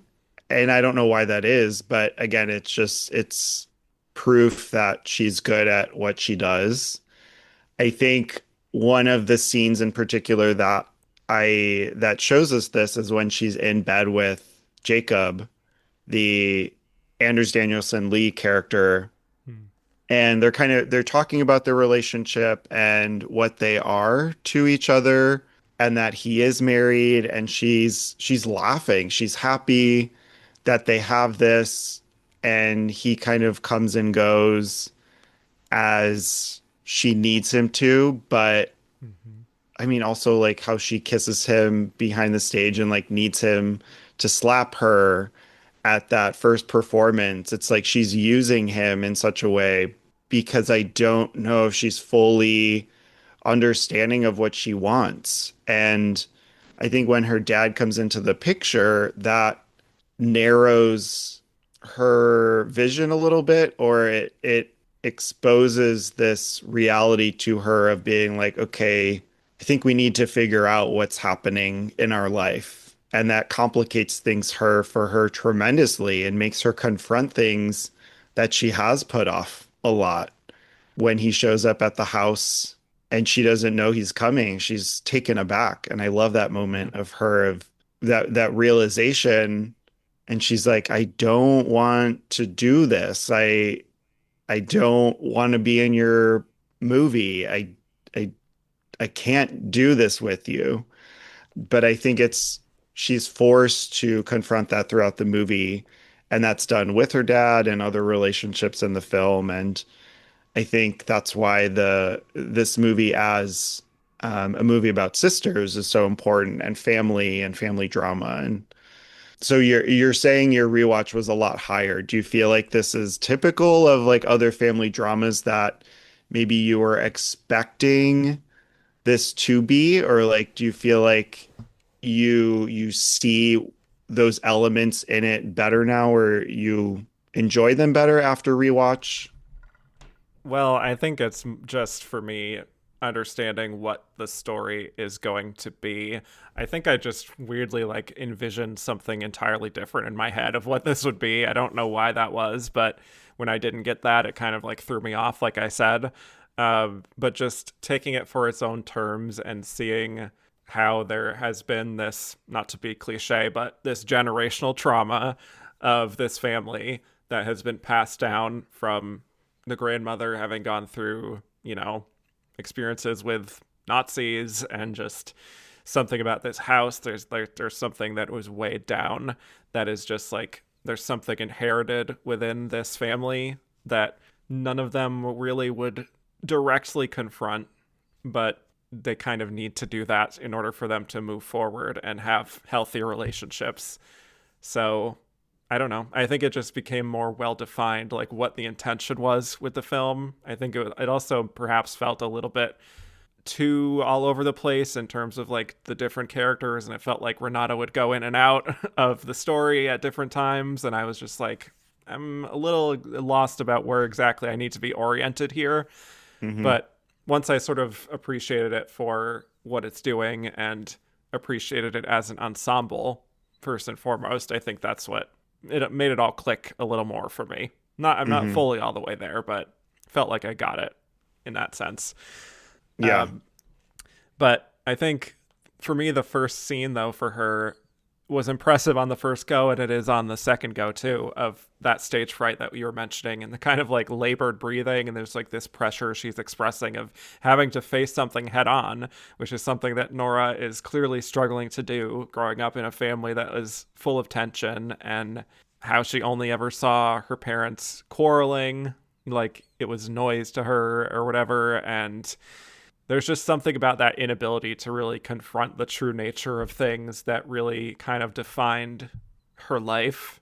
And even as she's about to go on stage, this job that is like her calling, she's struggling to even get to the place of where she needs to be, which is why she just literally just is like asking Jacob to like snap her out of it in a sense.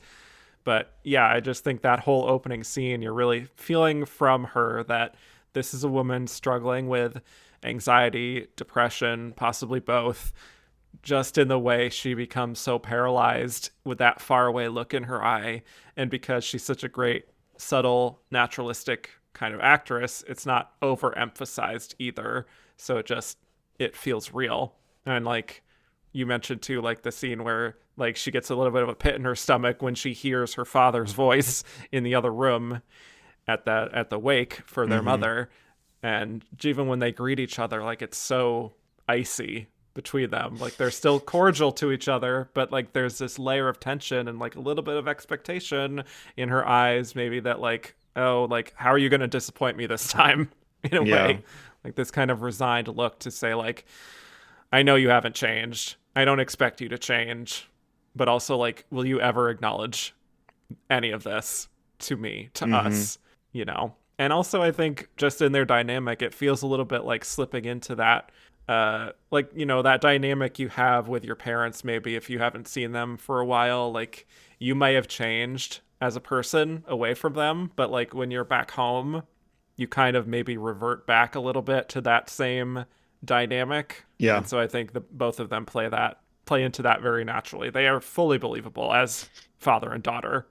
Oh, totally. Yeah, and that changes, their dynamic changes throughout the film, but I agree with that quality in that Yeah. sense. I also love the opening, and I guess I should also preface by saying I felt the same way that you did going into this. Like I was excited. I love The Mm-hmm. Worst Person in the World. There was so much hype out of Toronto, and then I Yeah. saw this after the festival, and it had won, I believe, the People's Choice Award. No, that was Hamnet. It came runner up, or it won the international. I can't remember now. Yeah. Um, And it did well at Cannes too. Like it was like yeah, second place. So right. yeah. And so there was so much hype, and I think it wasn't necessarily overhyped, but that can Yeah. affect me when I watch a film, Hmm. and that definitely affected my thoughts on it afterwards, that like not being as high, or maybe having expected something else. But I will say Hmm. the opening of the film, when we get this monologue that she's written as a kid about the Oh yeah. house and what it means and the relationships, and I loved that personification of the house of, I wonder if it gets hurt and if it misses the sounds that we make, even though, there was a lot of fighting in the house. Does it like when it's quiet, or does it hurt then? I think, Mm. that was an exciting introduction to this film in a good, unexpected way for me. And I think a lot of that is what we're trying to unfold throughout the film, and the relationships again of what the house had understood, and the transformations, the generations that this house goes through, especially in the end. Mm. But yeah, yeah, the film is obviously centered around her and her father, and the father's destructive patterns in his life. So when we see them two really having that coffee, that first real conversation together, Love that. it's yeah, I mean that's Mm. an important scene. It's a great scene of many of her and Stellan Skarsgård, but I think there is some shock value when she says no and like walks away, and she's just immediately so fiery towards him, of Yeah. like, I don't want to do this with you. We cannot work together. Hmm. And that is shown to us throughout the film in many different ways. And, we also get to see that through Agnes, Hmm.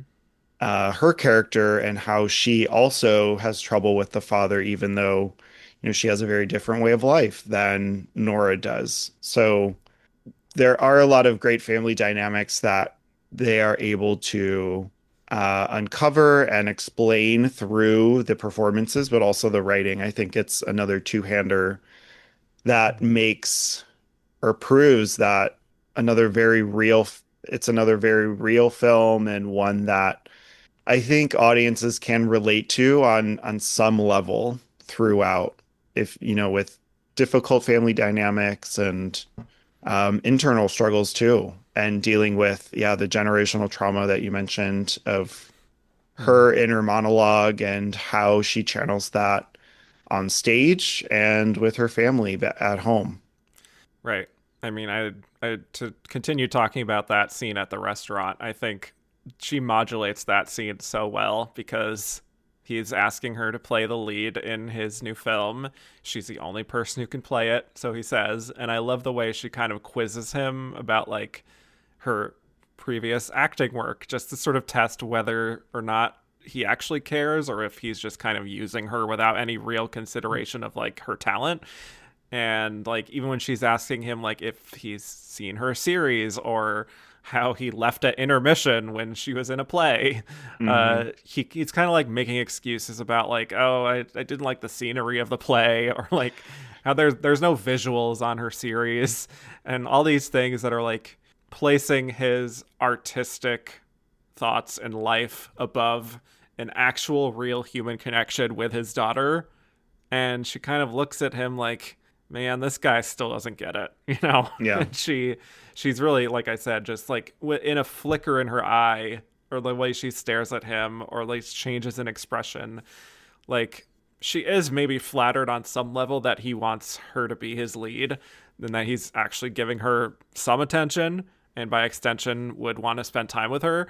But also it's that personal father-daughter connection that supersedes any like ego stuff, where it's like it's clear to her that he really hasn't changed, especially knowing he wants to film at their house, almost as if to say like he wants to play act in their home. Like this, like it still isn't even really real to him. Like he has no interest in being real and making that effort. So it's a Hmm. lot of the writing between the characters being so well defined. But I think Renata really expresses like the heartbreak in a way, and the anger that is building up to the point of her gaining courage to reject his offer, you know. Yeah. I mean, So, it makes you think about like him having written this work and it's fully finished and now he's coming to her. Like I think there's a quality that you understand immediately that the work is somehow about their family and hmm her, even though I think it's maybe at first they think it's about their mother and his relationship with her, but that he didn't come to her beforehand to ask questions about like, oh, how to make the character seem in this this project, that he's making assumptions about her and their relationship and the family and putting that pen to paper based on his memory. And I think maybe what he wants from that, I think also shows that he didn't have her fully in mind in the best right. ways. Like he's coming to her after the fact saying, hmm this is for you. You need to do this. And yeah, he didn't learn. He doesn't understand, I think, where she's coming from and why she's so upset, apart from her having inherited maybe some of his worst qualities. And yeah, how he continues to push that on the family when it doesn't work with her, he turns to his other daughter, Agnes, and wanting her son to play in the movie as well. And I like how we're introduced not to her, but we get to see the scene at the very end of one of his previous films that she had acted in. And so we get to see a sense of what that was like and how traumatic that was like. I Right. mean, that film is a they're being chased as kids by Nazis and they're fleeing on the train and her brother is captured while she's free. And the fact that he wants, the family to be in another movie again, it feels wrong in a sense. Yes, So, a movie with very heavy themes too, right. like that. Yes. Yes. So, Right. yeah, his intentions aren't fully, or I think we can see that his intentions aren't in the right place Right. immediately. And that's how we kind of unravel their relationship, his relationship with his daughters. hmm Right, and there's also the scene where they're all together at the house at night, and like Nora's getting a bit snippy with him about like when they were talking about art and why he wasn't around and how he would find it impossible to be married to an artist or whatever. Hmm. To which she's like, I think at that point she's like, but fucking them was okay, right? Like she's kind of testing him because of how Yeah. blunt and sort of careless and kind of rude he's being in this moment.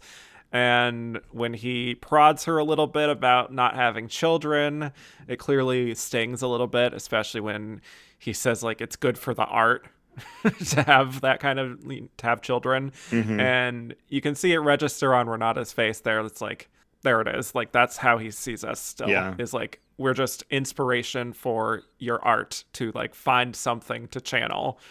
But that's also like where they talk about the two of them being so similar to each other, like you kind of said, her inheriting some of his traits. Like you're definitely seeing some of that stubbornness and how they can be sort of cold but also just like very protective of their pride in a way, of Hmm. just being like, I have my way of looking at the world.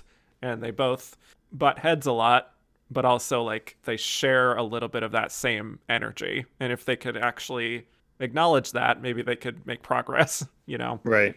Yeah, and I think right before or after this, we see the scene of them smoking together outside, and they're Mm-hmm. like uncomfortably Right. close to each other. So it doesn't necessarily present like some kind of sexual tension, but it it just it makes them look uncomfortable. Like there is this joy, and it's almost like that. Yes, he's out of touch, but they're so alike that they do understand each other, but Mm-hmm. they end up butting heads more often. But I think to see more positive aspects of their relationship, at least glimmer through the film, it shows how they're related and why they're having this struggle time and time again, and that in the end, it doesn't, well, it does work. Why they have to keep this distance between themselves. Like they get to a place that they can be cordial, and, she was right in the end of how that works, but it took them a lot of struggling to get there. And that I think is just the arc of the film, and working out or seeing the relationship between the sisters later in the film is a really great scene also, of when Mm-hmm. Nora and Agnes are talking about Nora's mental health. And this is after they had read the script, and Agnes has Nora read the page from the script that Rachel has been trying to get right over and over and over again. She makes so many changes to her persona, literally and figuratively, and in her acting, but she can't do it like Nora. And to see her do that in the end, Nora, um, it clicks immediately. It's very emotional. And I think the scene on Agnes's bed is a culmination of all of that coming to light, those emotions that were kept so deep down coming to the surface, and confronting that, having this catharsis, and knowing that they have each other's backs, I think is what leads us into the climax and the ending of the film. Yeah, I think that is the crown jewel of the film, and her performance for me is after Rachel has quit the film, saying it's a bad fit and she's not right for it. And yeah, Agnes going to Nora's house with the script. And I mean, Inga plays that so beautifully too, with so much vulnerability, and saying how this wasn't written about our grandmother. It was written in many ways for you, Hmm. Nora. And just seeing Nora tear up reading that scene aloud from the script about like, it's like something about the act of praying, and how it's about like acknowledging despair and opening yourself up to that. It sort of is like clarifying things, I guess, for Nora in a sense of Gustav's perspective. And just Renata plays that without making it feel like a very obvious like aha moment. It's almost like she is understanding her father for the first time, and how he went through so many of the same struggles that she has, but she doesn't fully let it show. But you can still sense that that's what's happening. Hmm. And her realizing that he also understands and somehow nails the details of when she tried to kill herself, even though he wasn't there for that and didn't even presumably know about it. I think that's a really kind of transcendent moment in the film and in her performance. And just her face when Agnes is explaining that their childhoods were different because she had Nora in a way. Like, it's just extraordinary work from the two of them, and it just affirms their bond, because Agnes is Hmm. really the only member of the family to really speak directly about their feelings in a sense. And so actually hearing that out loud for Nora, it just is so overwhelming, and it's a beautiful little cathartic moment. Yeah. That's the moment you realize that the way their paths have diverged as sisters, and how the sister has this different life, and that maybe allows her to deal with the relationship with her father a little bit differently. It's almost like this omniscient perspective from Agnes that we get to Yeah. see Gustav and how he affected both of them. And yeah, this conversation just kind of reiterating all of that together, and her being honest. I think the honesty between them is what makes it so special too. Yeah, exactly. So I think it's a really lovely performance that she really underplays a lot in the film, which may surprise some people in terms of like her actually getting a nomination, because as we know, the voters tend to prefer more obvious, flashier scenes and moments and films. But I think it speaks to how she's able to portray her inner monologue of how she's processing all of this, and the numbness that she gets to at various points, and just that like simmering rage in a sense. I think, either you're on the wavelength of that or you're not. But I think, watching it again for me, it does click into place even further for me what she's doing here. Yeah, I think in terms of the Academy, the worst person in the world had the screenplay nomination, and so I think her performance was definitely a big part of that film doing well. It's Oh, yeah. she's more of a central figure than she is here, I would say, or Mm-hmm. there's definitely more of a an ensemble aspect in Sentimental Value. So when Sentimental started doing well and the fact that it had so many nominations, it makes sense that the Academy would reward her for, giving us another great performance that was more layered, more intense, and even though it was, yes, more subtle, I think it was one that was so easy to say is one of the year's best. Absolutely. Yeah. And I'm just so looking forward to seeing her perhaps even working with Trier again and seeing that evolution continue from what we saw with Julie and the worst person in the world to Nora here, a little bit more mature. And then in the future, maybe like even approaching middle age, like we could see an even further evolution of like that kind of a persona from Renata that I think could be Hmm. really rewarding. Totally. Kind of like the before trilogy in a way. I don't know. Something like that. Um yeah. Oslo, I will say Oslo, August 31, Mm, 31st is not my favorite. That is a very difficult, different film from Trier, but at least these two films, I can say, like, I mean, again, she never really gives us a bad performance, but these are like all-timer performances, and she's already like so new as an actress to us. So, yeah, I think yeah. there's a lot to give, and I'm curious who she chooses to work with Hmm. apart from him.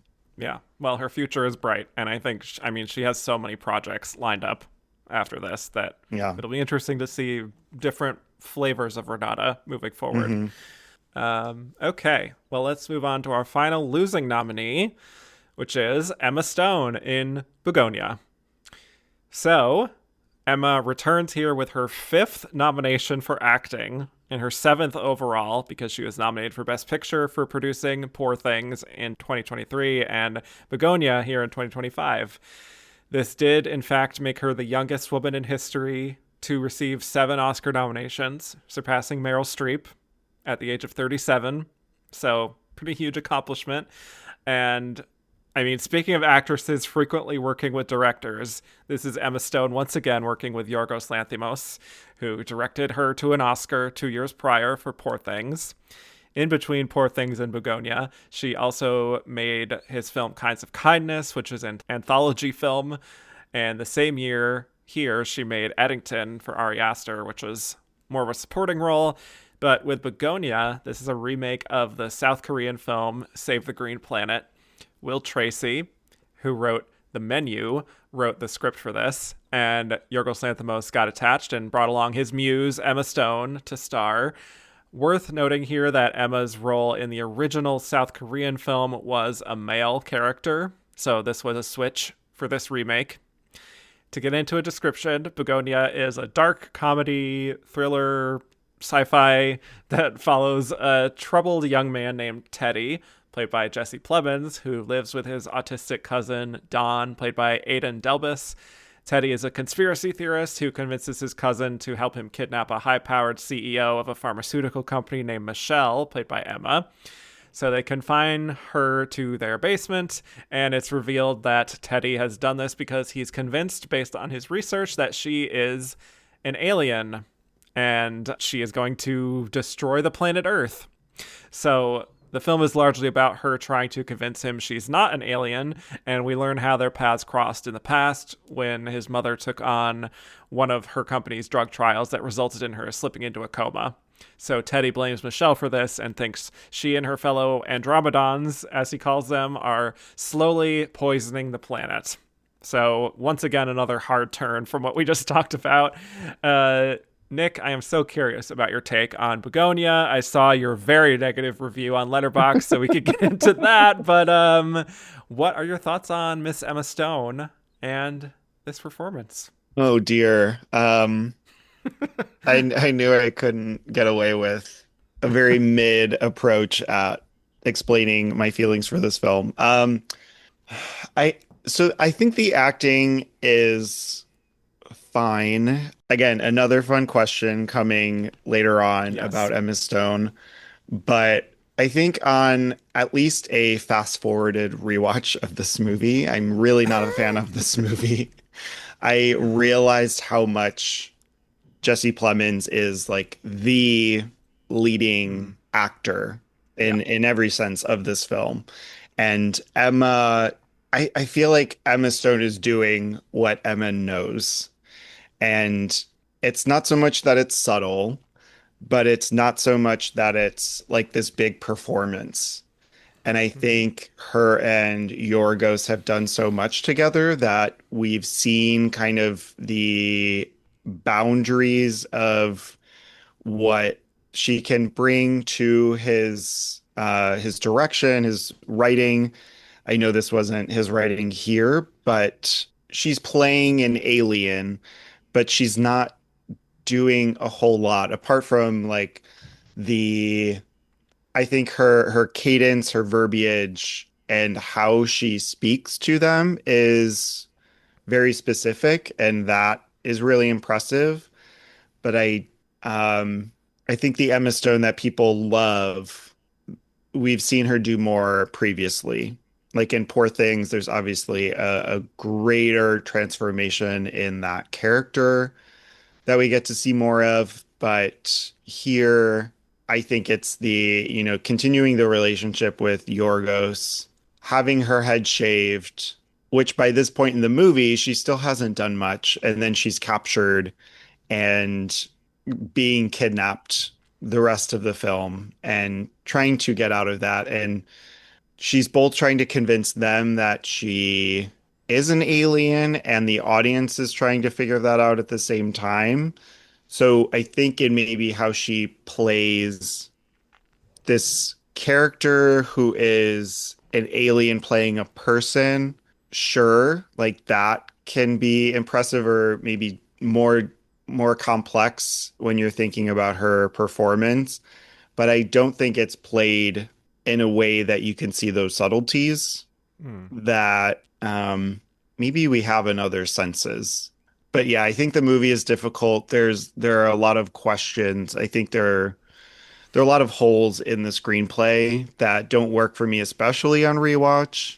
But there's also not a lot of hate to Emma's performance. It's just kind of like we had to sit through two plus, I don't even know how long this movie is, 2+ hours of the film, and I was so bored by some of it that it all kind of got tied together. But I will say, like Jesse Plemons, like I see that he's doing more acting Yeah. than maybe Emma is. But yeah, lots of problems with the screenplay, not so much with the actors themselves. But I don't see this Yeah. as highly as I see the other Hmm. actresses in the category. Yeah. I have made it clear myself from my episode on 2023, both in Best Actress and Best Picture, since we talked about Poor Things both times, Hmm. that I am becoming disenchanted with these Yorgos and Emma collaborations. Yeah. For me, there is a kind of empty provocation there that I just do not vibe with very much. I don't find myself particularly shocked by his work anymore. I think you said even too that like feels like we hit the boundaries of like what Emma and Yorgos can do together, and now it's just kind of like and they're still working within those boundaries. It's not Yeah. really moving forward for me. Like, yes, there is impressive craft as always with his films, but I just struggle to connect to his storytelling at this point. It is a little bit of a style over substance thing for me. So, yeah, I can't say I was going into this with the most excitement, but when I watched this in theaters that first time, I was kind of on board with it for its first hour or so. Just seeing like the gradually simmering of the tension between those two characters, their back and Hmm. forths, the idea of like this guy who's probably in an echo chamber and has convinced himself of this. but also like even in the way she speaks, like there's such a corporate sort of like clinical studied dialogue that felt like a really fun dimension here, that's kind of commenting on how like a lot of us are losing our humanity maybe in different ways, and we're all just yelling at each other, but we're not really getting anywhere, you know? Mm-hmm. And that part of it really did connect. But then there's a certain moment where a plot point happens. Let's just say it involves a gun. And all of that early potential just flew out the window for me, and it Yeah. becomes just a series of baffling choices and plot holes that felt completely inconsistent with the characters we'd come to know, up to the point of us getting that goofy ending that feels kind of smug and annoying to me. So I also struggle with this movie. Emma's performance, I think she's good. I don't see this as outstanding work from her. Like, I don't know if she really goes above and beyond what is asked of her. Or Mm-hmm. maybe it's just that, you know, like there are kind of limitations of like what she's able to do, because her task kind of as an actress is to keep up the ruse for the audience of like whether or not she actually is an alien. And so I guess there's kind of like a limitation in that of what she can do. I think the best parts of her performance actually, and this may surprise people, but like I think before the kidnapping, to be honest, it's like she is having so much fun. Like her first introduction of her like self-care ritual, or like waking up at 4:30 and doing a face mask and doing the physical training and boxing, and like she's like optimizing in a way to like look the best. And to Emma's credit, there's like this cold, clinical sensibility that speaks to the film's themes of, like I said, how we've become like we're losing a bit of our humanity or our joy. But there's just like this focus in her eyes that I think Emma portrays really well. And like her corporate speak as she's like filming that diversity video, and the script is like not really to her liking, and she's like it has a few many two inclusions of the word diverse, is so on point for anyone who's ever worked in that environment and had like a Mm-hmm. boss like this. Like, and also like this another small moment, but it's weirdly one of my favorite parts of her performance is when she like looks at one of her underlings and she's like, can we try to diversify the language a little bit? And she gives this like little condescending smile that is so perfectly passive aggressive. Yeah. And like, I'm trying to come across as like a nice and helpful boss, but it's also like, you have to do this. Thank you. Or her implementing this new plan to have like her workers not feel forced to work overtime unless there is work to be done, but only if they're Yeah. comfortable. You know, just like Yeah. that exhausting sort of like overthinking we get in these sort of corporate America environments. I think Mm-hmm. all of that is like pitch perfect from her of satirizing that exact type of person. So I Yeah. was like really kind of like weirdly into the performance until we got to the shaving of the head, and things changed from there. But like, I personally just enjoyed that first little part of the film from her, at Mm-hmm. least. Yeah, I mean, and she continues that when she is kidnapped and she's trying Yeah. to convince them that she's not an alien, especially the cousin. Mm-hmm. And it is that very specific corporate speak that I do like that she can deliver with such confidence and convincing that you are to an extent confused. You're like, oh, she could be an alien because now she's being convincing that she is saying that she is, but in the same way that she explains, like, oh, I'm gone the first 48 hours. Everyone's going to be looking for me. You're going to be in trouble, blah, blah, blah. Mm-hmm. Like the way that she flips that on, like she just woke up after being stunned and she wakes up and she looks around. She has no idea where she is. She's like, where's my hair? But she turns this on so quickly. Like we can see that she is this businesswoman at heart. And like Mm-hmm. that the way that she speaks to her assistant in the very beginning and is so convincing. Again, I feel like she nailed that part of the performance and that character Yeah. because, you know, when we have the flashbacks of her as Michelle, the CEO, and where she's talking about the mother, that we see it then too, but it's a little bit different of a character than she is. She's being more vulnerable when she's in the basement and she has to confront things a little bit differently, having lost that total power that she has in her home, getting ready, fighting Mhm. and her all of that that she feels in the office as the CEO, this businesswoman. Yeah.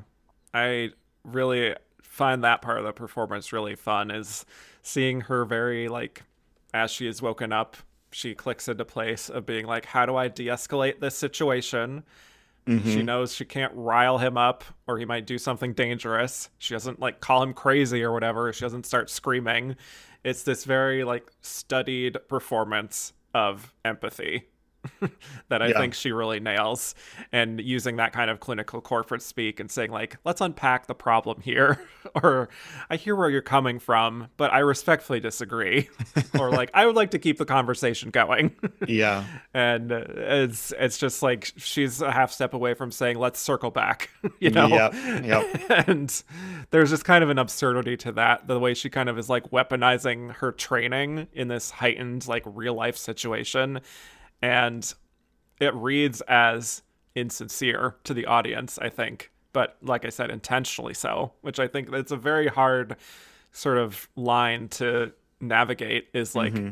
being convincing to these two, but also not as convincing to the audience in a sense. Right.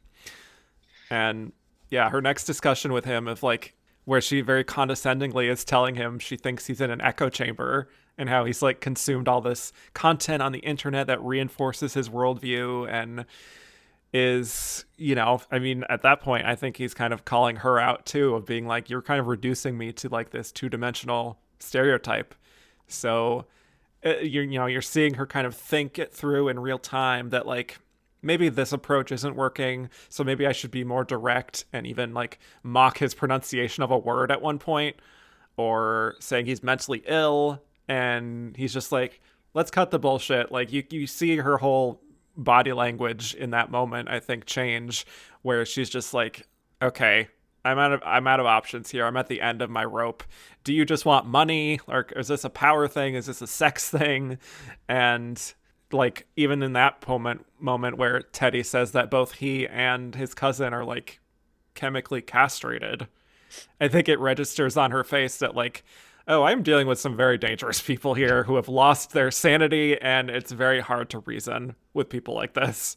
And I Hmm. think those little micro expressions on her face in how she looks at Teddy to show that like I'm in some deep shit here and I might have to go to some desperate measures.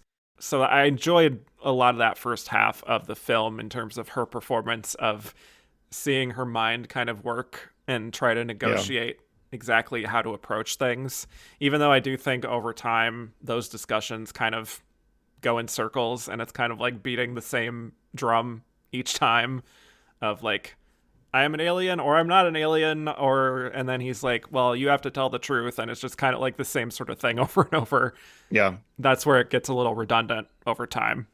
I agree. And I don't even remember what I wrote in my review, but it was like liking those moments from her, feeling like this could have been a short film for how Mm. circular those conversations feel. It's like we get that Lanthimos is beating us over the head with this idea, this like meta idea of how, I mean, it feels like for us, like America and American Right. ideals are everything is messed Mm-hmm. to many extents, and how we approach capitalism and how we make people feel so small and just like a number of how their mother feels in this study, um, and how flippant all of that can feel from a business side of things to families and people affected by corporate measures and the Mm-hmm. workforce and everything like that. And I do like how there's a calculation there, but it's not in a bad sense. It's seeing the character like go through a checklist in her head of like what's going to work, what's not going to work when she sees the tag on the dress that they give her, that she realizes it was their mother's dress, and then going up to dinner and like, oh, this is a nice home, and Hmm. kind of being sarcastic in a sense, but trying to see again like what will work. And then when she's alone with the cousin, like realizing that he has more sanity than Jesse Plemons' character. Yeah. Another funny moment with that flashback is when they're telling him that, we tried to study this medicine could really help people, and we're going to pay for all your expenses. And she goes, that's on us. Like her saying that as this leader of this company is saying that's on us, like so naturally she's trying to appease him and like feel like human to him. Like it does come off, so there's a sense of comedy in a lot of her Yeah. lines to the So, audience more as a sense, but yeah, it's those little things like that of it trying to appeal to the masses, and I think that's why a lot of people did like this movie. A yeah. lot of people that I've talked to love it, and I'm just like, why? Like, what about this movie? Like, I really do want to know. Yeah. But again, it is like Hmm. it's a microscopic lens of what we are living. And maybe that's why it's like Yeah. I get it. I don't want to relive this. And there's this separation, but there Yeah. are some highlights also. Yeah. I struggle with especially films and screenplays that tend to make the characters feel more like props or like mouthpieces for different ideas more so than actual people Yeah. or Yeah. characters. And I think that's what this film is guilty of, Hmm. pretty much. I also think it's honestly kind of a stupid decision to have a flashback earlier in the film about like the two of them meeting, even though it is a good scene. Like, I feel like the impact of her actually knowing him would be so much more effective if we as an audience are finding that out alongside Teddy. So, like, there's a lot of different storytelling decisions that I struggle with, bringing us to the turning point for me of when Don goes down with his gun and looks after Michelle, and they have this dialogue to like, Yeah. talking about what life will be like in space, and he gets kind of confused and thinks he has to kill himself in order to join him in that other and join her in that other life. So he turns his shotgun on himself and ends his life, and that just, you know, bathes her in blood. Yeah. And I found a lot of this to be deeply cruel, honestly, to this character and to the audience, honestly. Like, she does play the horror and the suspense of it quite well, but I don't know, just from a writing perspective, it feels nasty to me. And like when Teddy goes down and sees this situation, he's obviously in a bad mental space, but like for her to convince him so easily that the way to save his mother from her comatose state is that like she's been developing a cure and it's in a bottle of antifreeze in her car. This is so stupid to me. I was just like so annoyed with the movie at this point, and it's insulting to Teddy, frankly, and like it doesn't track with how, even for how like dangerous and like conspiracy pilled he's become, Yeah. he's still sharp and understanding of like general common sense, I would think, and how she manipulates with her words all the time. And Yeah. now suddenly he's trusting her, and then he goes off and obviously kills his own mother. It's just like, this is where I'm just like, I have completely turned on this movie and I'm just waiting Yeah. for it to end. Yeah, I mean there are points by this time that I was ready to leave and I didn't. I stayed through the end, but this whole scene, it was just it's cruel. I don't know what this accomplishes Mm, with for the narrative, and I mean right after she kind of escapes, she finds his like hidden room of all of the conspiracy of the ship being like he has a model of the ship and all of these photos of the people previously that he had kidnapped that yeah. were supposed aliens. And um yeah, I mean the antifreeze, I think the only positive thing out of that is like her being able to save herself and think of something. And again, that's the character that's like there's always something that you can do to save yourself or to keep the conversation going. And that's something that obviously saves her character. But I mean, and then they do this again with Mm. the closet and the calculator or whatever, the like ship Yeah. at the end in her office. But it does speak down to him as a character to just go along with this and to not like study. Like he's at one point he says like, yeah, I've read those like thousands of studies. I know what you are. I know all of that. And so the Hmm. fact that he just like does this because he trusts her, it feels wrong.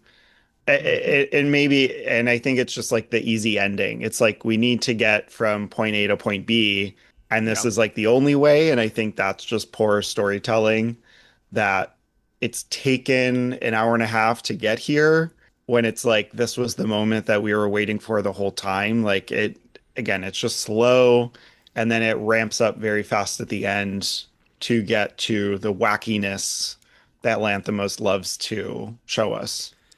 Right. I mean, honestly, when he comes back and confronts her after all this, frankly, I don't even know why he doesn't just kill her Right. at that point. Exactly. Like, but that's where she gets this big monologue, this whole backstory about the Andromedon, and she says like their 75th emperor first discovered the Earth and how they accidentally spread a virus that destroyed the dinosaurs, and then it led to humans who overtook them, and there was endless wars and genocides, and leading us to this shitty place we are now, essentially.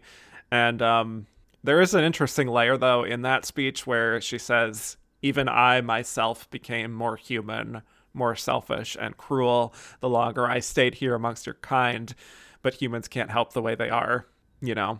Hmm. So that speaks to, obviously, the kind of corporate monster she's become. But there's a tiny bit of that, like, regret and a little bit of that disappointment, I suppose, in like that she found herself becoming more human in that way just from being in this environment that you're also seeing later on when it's revealed that, oh, she actually was an alien the whole time and she's on her little mothership or whatever, and she has that slightly regretful look in her eye of being like, we couldn't actually save them, and so we have to just put them out of their misery. That I think, you're seeing little glimpses there that allow Emma to do a little more in terms of this character. But ultimately, I think the issue for me is that it just doesn't fully feel like a fleshed out character in a sense for her to Hmm. play, which is what limits the performance for me. Yeah, definitely. I mean, maybe a little bit of like too little, too late. And Mm-hmm. I think there's a whole other route that he could have gone about some of the good themes that he wanted to show. Yeah. Um, I think from the minute that I learned about this film at Cannes Venice or Cannes, it was like I was just I knew it wouldn't be for me. It reminded me of parts of Kinds of Kindness, and Yeah. that was like exactly what I thought it was going to be. So I think in maybe other someone else's hands or just like a revamping of this idea, it could have been a lot better. And again, he like reiterates that at the very end of showing this world without people in that final sequence, which again, it's like it's a very beautiful, beautifully shot sequence, and we get it, but like let's do something with it apart from telling us what we already know.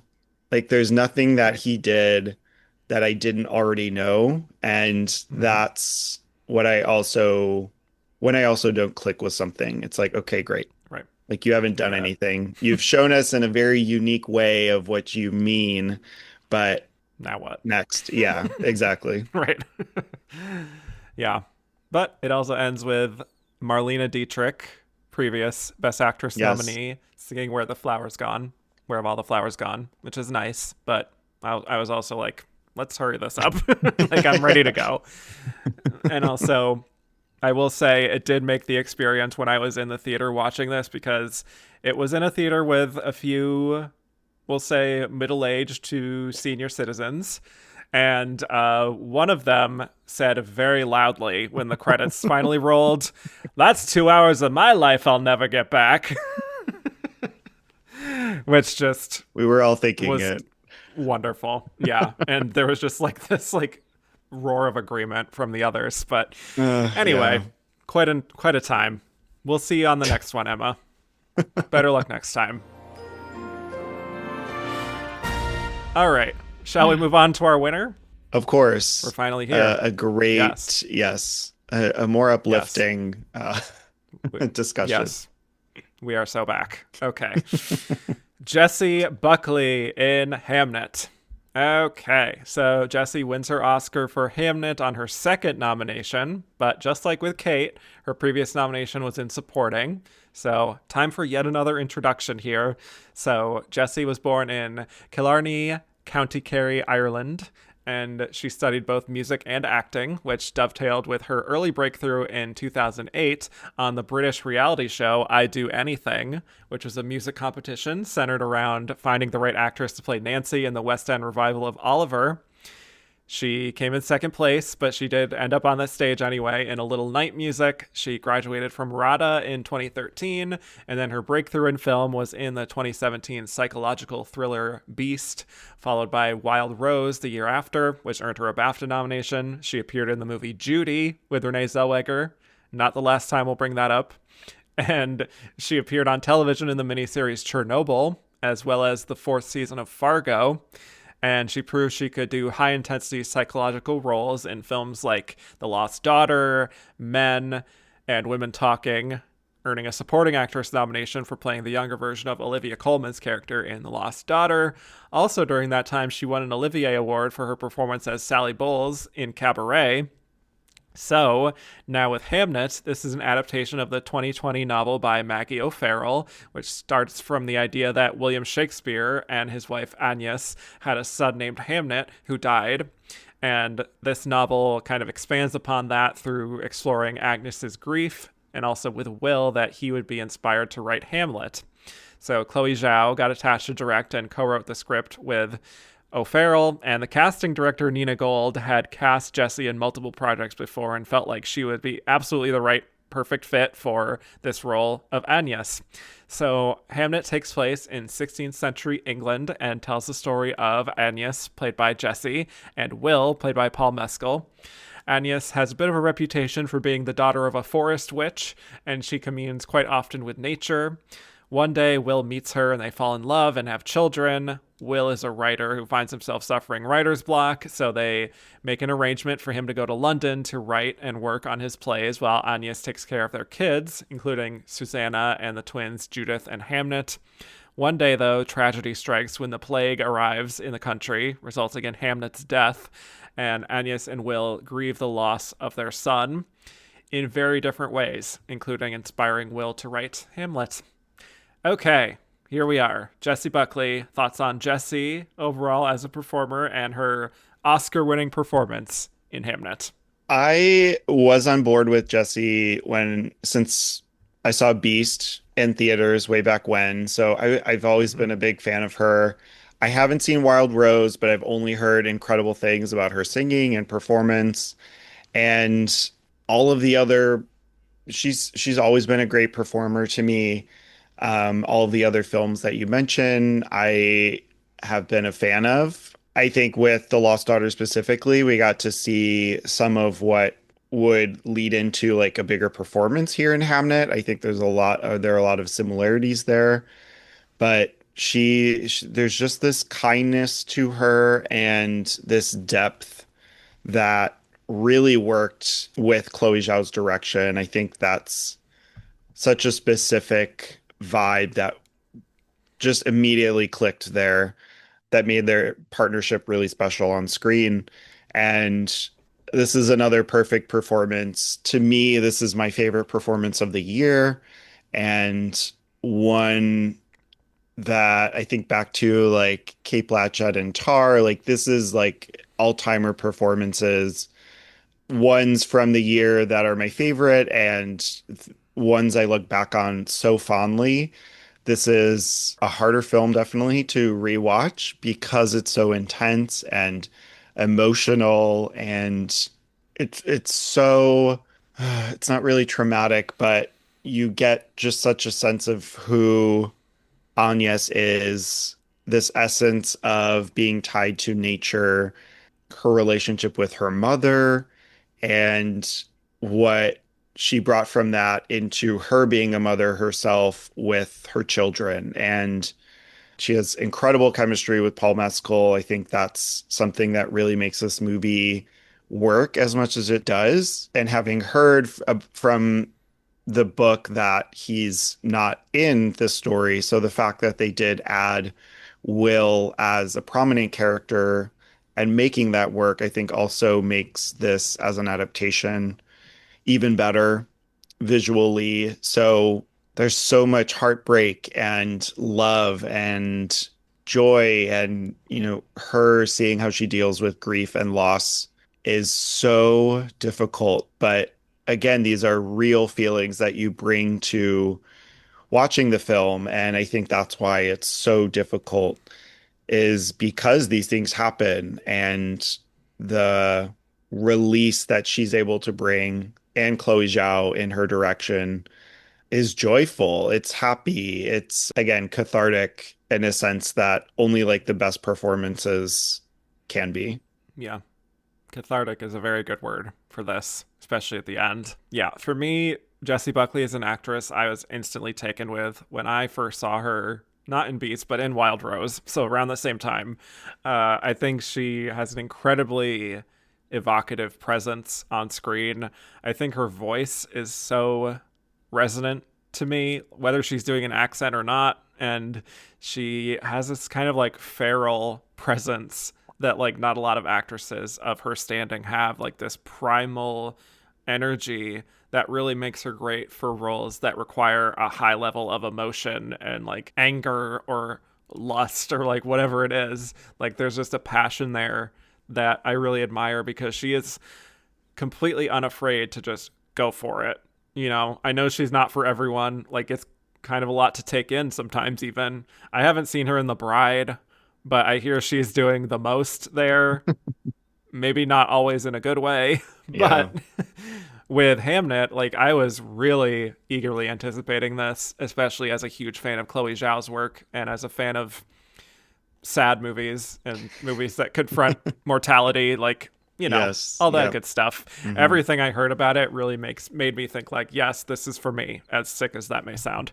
But I found myself really on board with Chloe's vision from moment one, like just seeing Agnes lying there in the forest all the way through to that absolutely knockout of an ending. It fully worked for me. It's just kind of exploring how people can channel their emotion and what they've been through their art and do these incredible acts of love, like what Will does in honoring their son and immortalizing him, and also watching Agnes in her journey as a mother, how she is valuing like intuition and her connection with the earth. And then this devastating incident happens, and it kind of unmoors her from a lot of that, and it shakes her confidence. So I found myself deeply moved by it, and I'm even just getting emotional thinking about it now. But I just really admire this movie so much, and I think it does a great job of tackling the grief process with a lot of care and a lot of sensitivity. And Jessie's performance, I think, is undeniable for me. I think Nina Gold is absolutely correct at she is 100% the perfect choice for this role, because of that earthy quality she has and the primal like of the earth sensibility, but also like I said, that emotional heaviness that she's willing to go to as an actress. It's just like completely in her wheelhouse.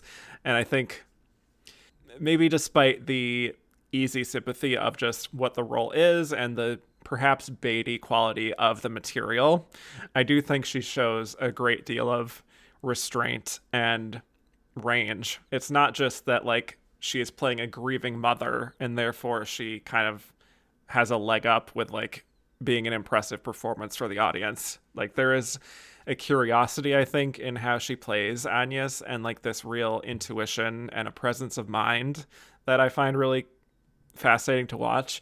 It's a little difficult to explain without it sounding kind of cheesy and ridiculous, but yeah, I just find she has this like shattering kind of intensity that I really connect to. Just in these even smaller scenes of how she looks at Will or looks at Hamnet, or when she's in the forest just appreciating what's around her. There's just like that appreciation of the natural world, but also that sort of bittersweet, wistful quality that I really love in Chloe Zhao's films that I think is really carried over here. So, yes, I was deeply moved by this performance. Yeah, I felt similarly that this movie was made for me. I love sad movies, and in a sense that it was very hyped. This won the People's Choice Award at Toronto, and I was like, really, like this really sad, affecting movie is like winning awards.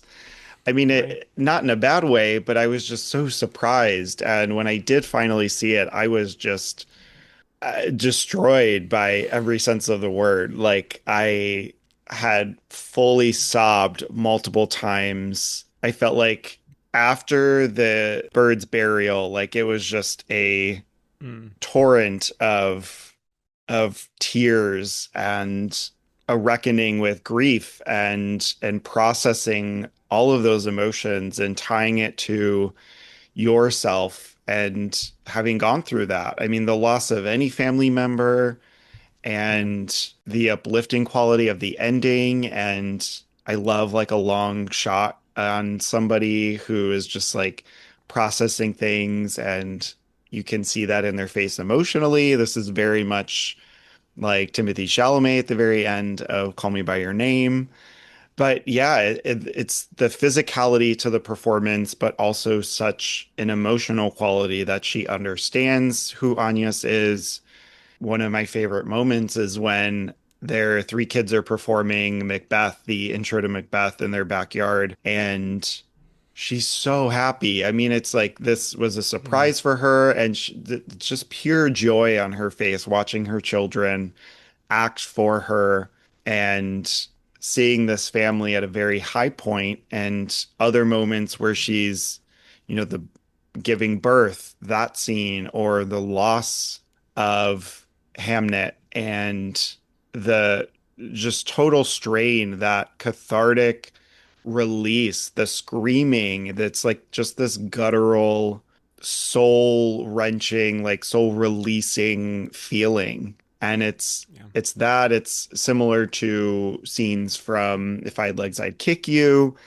Those are the ones that really resonate. But yeah, I think Chloe Zhao is just tremendous. And I think it's those earthly qualities and the direction of how she cares for the actors and the scenery, and just hearing her speak, like leading the audiences in this meditation, or her dress at the Oscars and like it's symbolizing the crow and the death. And it's like she's always thinking about it in the sense that Hamnet is filmed and like the essence Yeah. of that film. So I think it's so genuine, and it's never manipulative or showy. It's just all of those qualities I really admire. And any kind of existentialist ideas, I'm like very cued in on. Right. Same. Yeah, and I think her and Jesse and Chloe are just so in sync with each other, I think, in their vision for what this is. Even in those earlier scenes where she's like, Agnes is meeting Will, and she's showing kind of a lack of modesty or shame just in how she's kind of posturing herself at the barn, and their interactions together are quite nonverbal. Kind of like, let's just get down to brass tacks, like, not much foreplay. Like, there's this kind of natural curiosity in the two of them that they share, where even if, like, what motivates him feels a little more cerebral, a little more neurotic feeling, there is an openness and a sensitivity to things that I think they share in seeing each other, and their interactions after that. Again, she is so upfront with like the rumors that she's the daughter of a forest witch, and like she doesn't deny it. She says she's her mother's daughter, and like in a lot of her performances, I think Jessie has that kind of bluntness at times and that sort of disarming quality that's a little rough around the edges, but in a good way, and like charming at the same time. Hmm. which she really brings here, almost as if to say, like, this is me, take it or leave it. Like, I love the forest, I love nature. I do maybe have these mystical powers. I can read palms, and I'm not going to compromise any of that. Yeah. You know, and she even tells her brother a few scenes after that that like Will loves me for who I am, not what I ought to be. Mm-hmm. You know, and that clearly is intriguing to Will, that kind of forthright quality she has and the strength she has and just her own convictions.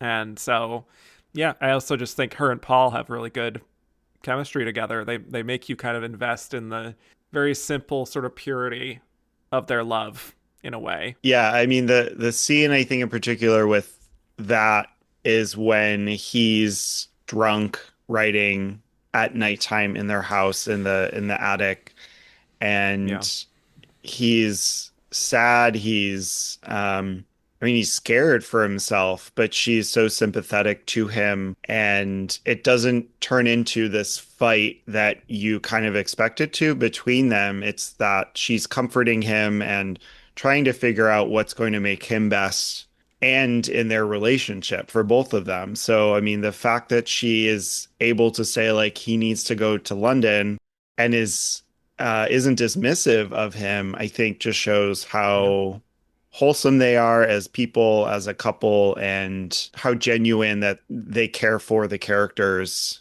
including Mm-hmm. Maggie and Chloe in the writing. Yeah. Honestly, though, what you just said about the argument made me think of like, what if it was like a song sung blue? She just called him a son of a bitch.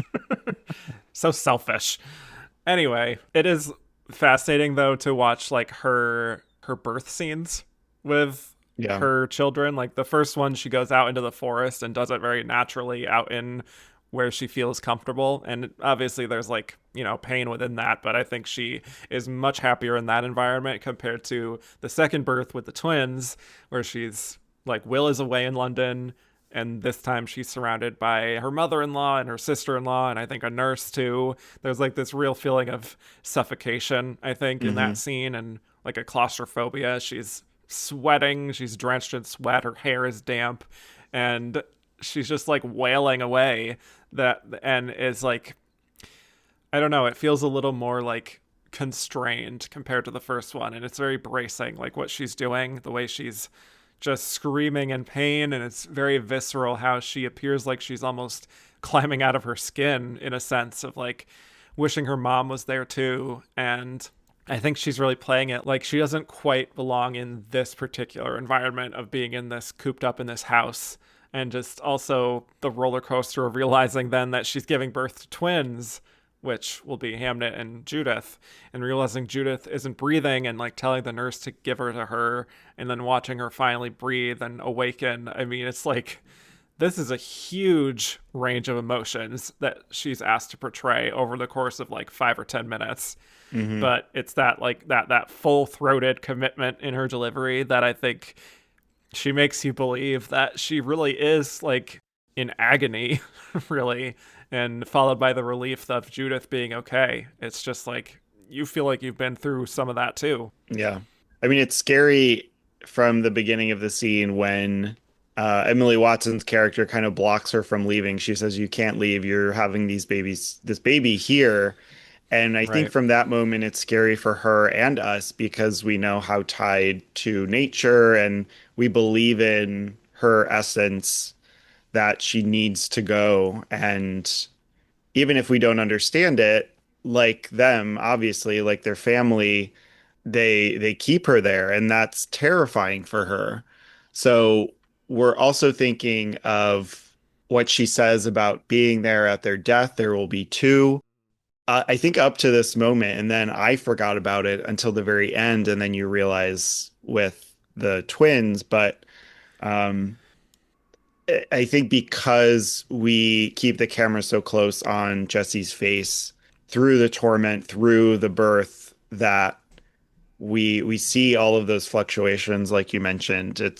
I mean, it's again an onslaught of like heavy Mm. emotion and feeling, but I think through it, it proves that Jessie is an incredible performer because she keeps us in tuned with the birth, her feelings, and when they happen, I mean, we feel the happiness and release when she's done, when the birth is over, and the scene ends as much as she is by them being alive and holding the babies. Yeah, it's pretty bracing stuff, I find. Hmm. But she just goes there. So we get to 11 years later, and obviously Hamnet and Judith are 11, and they just there's a real joy in Jessie's performance in that, very like she's very present and also so maternal and warm, like comforting Hamnet when Will once again has to go off to London, and it's just like, it's okay, like, you're gonna be an actor working with your father when you grow up, and it's, just seeing him kind of resolve his anxiousness in that moment. Like, she's so good with Jacoby Jupe Yeah. there. And obviously, sadly, the other shoe drops eventually, where we get the plague, and Judith being affected by it. And Jessie, I think, shows in that moment how she's obviously quite alarmed and needs to go to care for her, but also, I think, over time, maybe a little bit of that crushing realization of her initial prediction to Will about them having only two kids might be coming to pass in this very unfortunate way. And then we get to Hamnet desperately trying to take the sickness away from his sister by getting close to her and helping care for her. And I mean, Jacoby Jupe just knocks that scene out of the park, Yeah. especially in the morning after, too, when he's becoming fully sickened and we see the vision of him in this kind of other world of the stage, Hmm. and he's calling out to his mother. That's just, I mean, that's beautiful work. But for Agnes, like, she does what she can to remain as calm as possible so as not to make the situation worse, but it sadly just goes from bad to worse. And just like watching her clutch him in her arms and saying she'll never let him go, and watching him cry out in pain, like, it really just rips your heart out. Yeah. And him going lifeless in her arms, I mean, it shatters her, and she takes a beat, and before she just wails out in pain. And then it sets in that she has to live with this, like, the shock kind of goes through her, and it settles into this just like numbness that I Hmm. think is really effective. I mean, a lot of this could feel very overwrought, and maybe some people do Oh feel yeah. that way, but I actually find it very appropriate and like respectful and obviously true to life given the situation here without it feeling too gratuitous. Hmm. So, Yeah, I mean, maybe I was so bought in the minute this movie yeah. started, and I believed every minute that this never felt like that to me. Again, never manipulative, never over the top, and there's some shock value in realizing like the veil and seeing Jacoby, seeing Mm, Hamnet and what is happening in this cross-cutting, yeah. but then also her processing all of this and like the wailing feeling so real in the moment.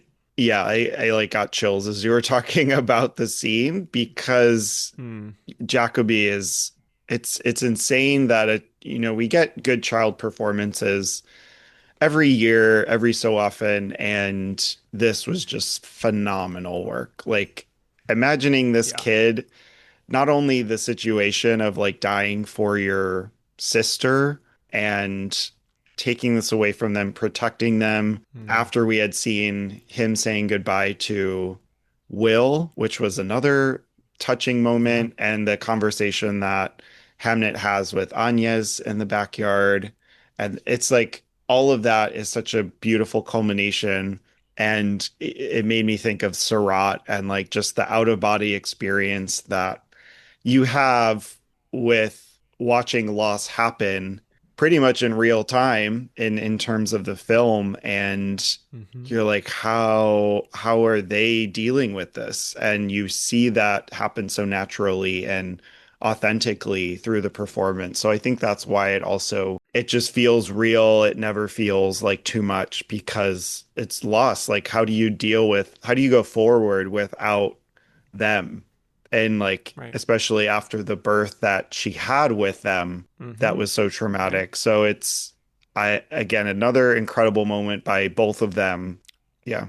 It's yeah, and after that, as she processes it quite differently than Will does, I think she's great there and showing some of the anger and a little bit of the anger at herself too, of feeling like maybe I could have done more to protect him. Perhaps I was too focused on Judith to realize what was happening to Hamnet.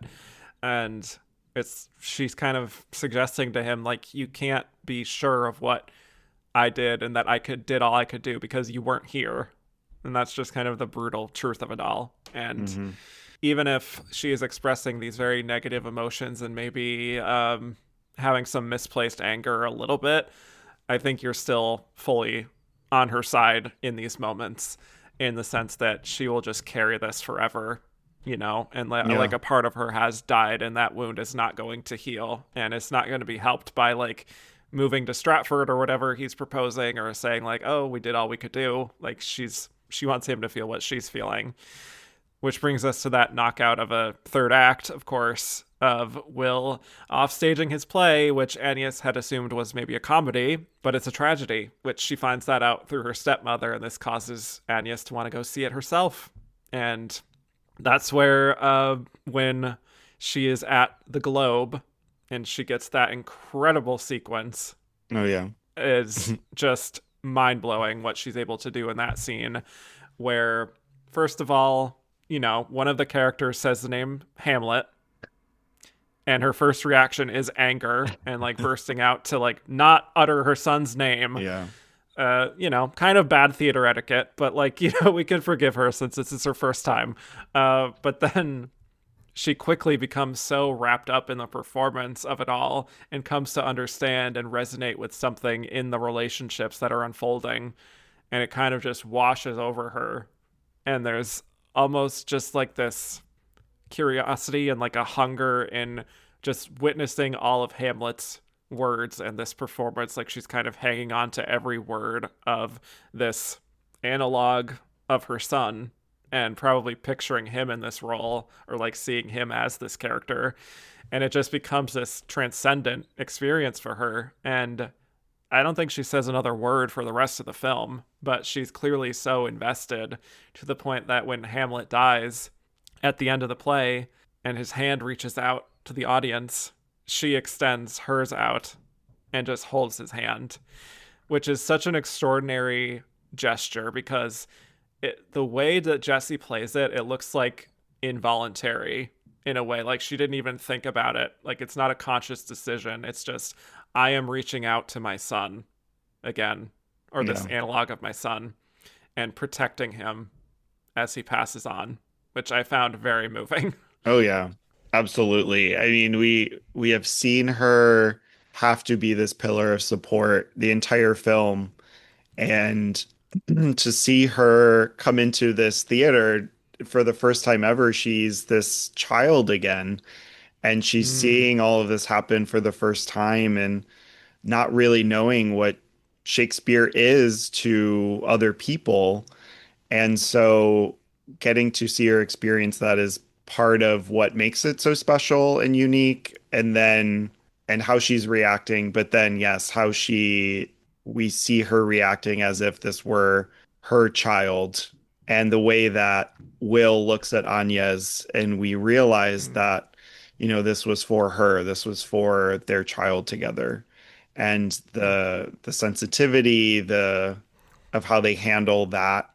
And again, Chloe, her work, it zeroes in on the best parts of Jessie's performance and how she does perform in a conclusion that despite the film being so good already, like you couldn't imagine it being better, and it does because it just yeah, enhances everything that she's saying. It talks about humanity and how we are all rooted in each other. And I think, yeah, mm, that hand coming out like took my breath away. It yeah, was same. just so beautiful. And it takes even Noah Jupa back as Hamlet, Mm, I think, but they play into it, and it's literally a perfect ending. And then seeing I again think that so. long take of her at the end of realizing, seeing Hamlet on stage and him moving on knowing that she is always with him and coming to terms with that in a very quiet sense of like knowing that he will be okay, she will be okay, and life will continue, knowing that like Will had been also struggling and this was his way of processing that. Yeah. Yeah. I mean, it's like it connects with what she told her kids about the hawk Yeah. when the hawk died and the hawk's spirit carrying a piece of them with it. Like Will has kind of done his own version of this through making their son immortal in a Hmm. sense. It's incredible. I don't even mind that they used a song that is frequently used for Yeah. emotional manipulation on the nature of daylight. I still wept in the theater. Everyone else in my audience did, and I still cried watching it Oh again at yeah. home. So it Yeah. works for me. What can I say? Yeah, I listen to the soundtrack all the time. Anytime I see like a still from this movie, I just like feel that heaviness. But yeah, I think something about the music I forget. But anyway, yeah, there's nothing wrong. I Yeah. no qualms at Yeah. all. Yeah. 10 out of 10, no notes. Hmm. Okay. Well, it's finally time to get to the Oscar discussion here. So let's discuss the precursors first. The Critics Awards. Rose Byrne came on very strong in December, winning the New York Film Critics Circle Award and the LA Film Critics and the National Board of Review. Boston, Chicago. She was by far the critics' pick. Over time, though, Jessie Buckley did pick up quite a few critics' awards from the regionals, but it was really only the two of them winning awards. Like, Kate Hudson didn't win anything. Emma Stone only won at Dublin, and Renate Reinsve only won at the European Film Awards, which is not nothing, but still, that was Hmm. only her only real win. It was just between Jessie and Rose for critic support. And then with the major precursors, Jessie Buckley, Rose Byrne, and Emma Stone were nominated everywhere: Critics' Choice, Golden Globe, SAG, BAFTA. And then the other two, Renata and Kate, got in at three of the four. So Renata got in everywhere except SAG, and Kate got in everywhere except Critics' Choice. So by the time Oscar nominations came around, it was basically between the five of them plus Chase Infinity for One Battle After Another, who also got in everywhere, but she was ultimately snubbed. And then with wins, we had our first sweeper in this category since Renee Zellweger in 2019. After years of chaos in this category, we finally had a calm, easy race because Jessie Buckley won at Critics' Choice, Golden Globe, BAFTA, and SAG, and Rose won the other Golden Globe for Comedy Musical Actress. Rose also won the Independent Spirit Award in the middle of all this, but yeah, it wasn't even really a contest by the end.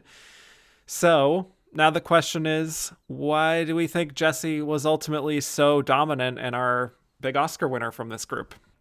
She's a previous nominee. I think it's clear that the performance in the film worked for many, if not all audiences. And I think it's someone who, I mean, yes, Rose Byrne has probably been acting longer, but I think that's why she was kind of favored by the critics. And it always felt like this was Jessie Buckley's chance.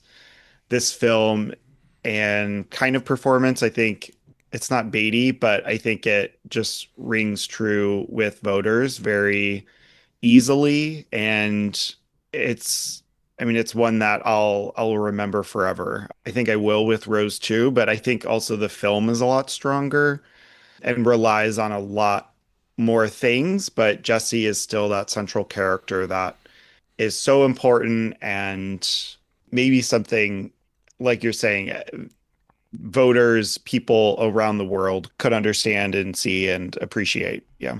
Yeah, I think it is just the right combination of elements. It was people being moved by the movie. It's Jessie being on the rise. It's her getting that supporting nomination, then and then leading a few movies from there, and then getting this huge role in a film directed by an Oscar winner. The original novel is well respected. It's also a very expressive performance and a sensitive one that makes you feel a lot of sympathy for Agnes. And the ending, I think, is just like undeniable. Like that is where she kind of clinched the win. Yeah. Starting from people in Telluride who saw it in September, people being like, "This race is over. She's winning this," and that's exactly what happened. So yeah, I don't know. I think it probably worked for a majority of voters ultimately, even though we did see a few detractors. online from certain people who didn't really connect to it. But I think really the only other actress who had winning momentum at any point was Rose Byrne because of her critics' wins. Yeah. And that's a very showy performance itself, but also a much more difficult watch, I would say, compared to Hamnet. Emma Stone had already won twice. She didn't have any momentum to win.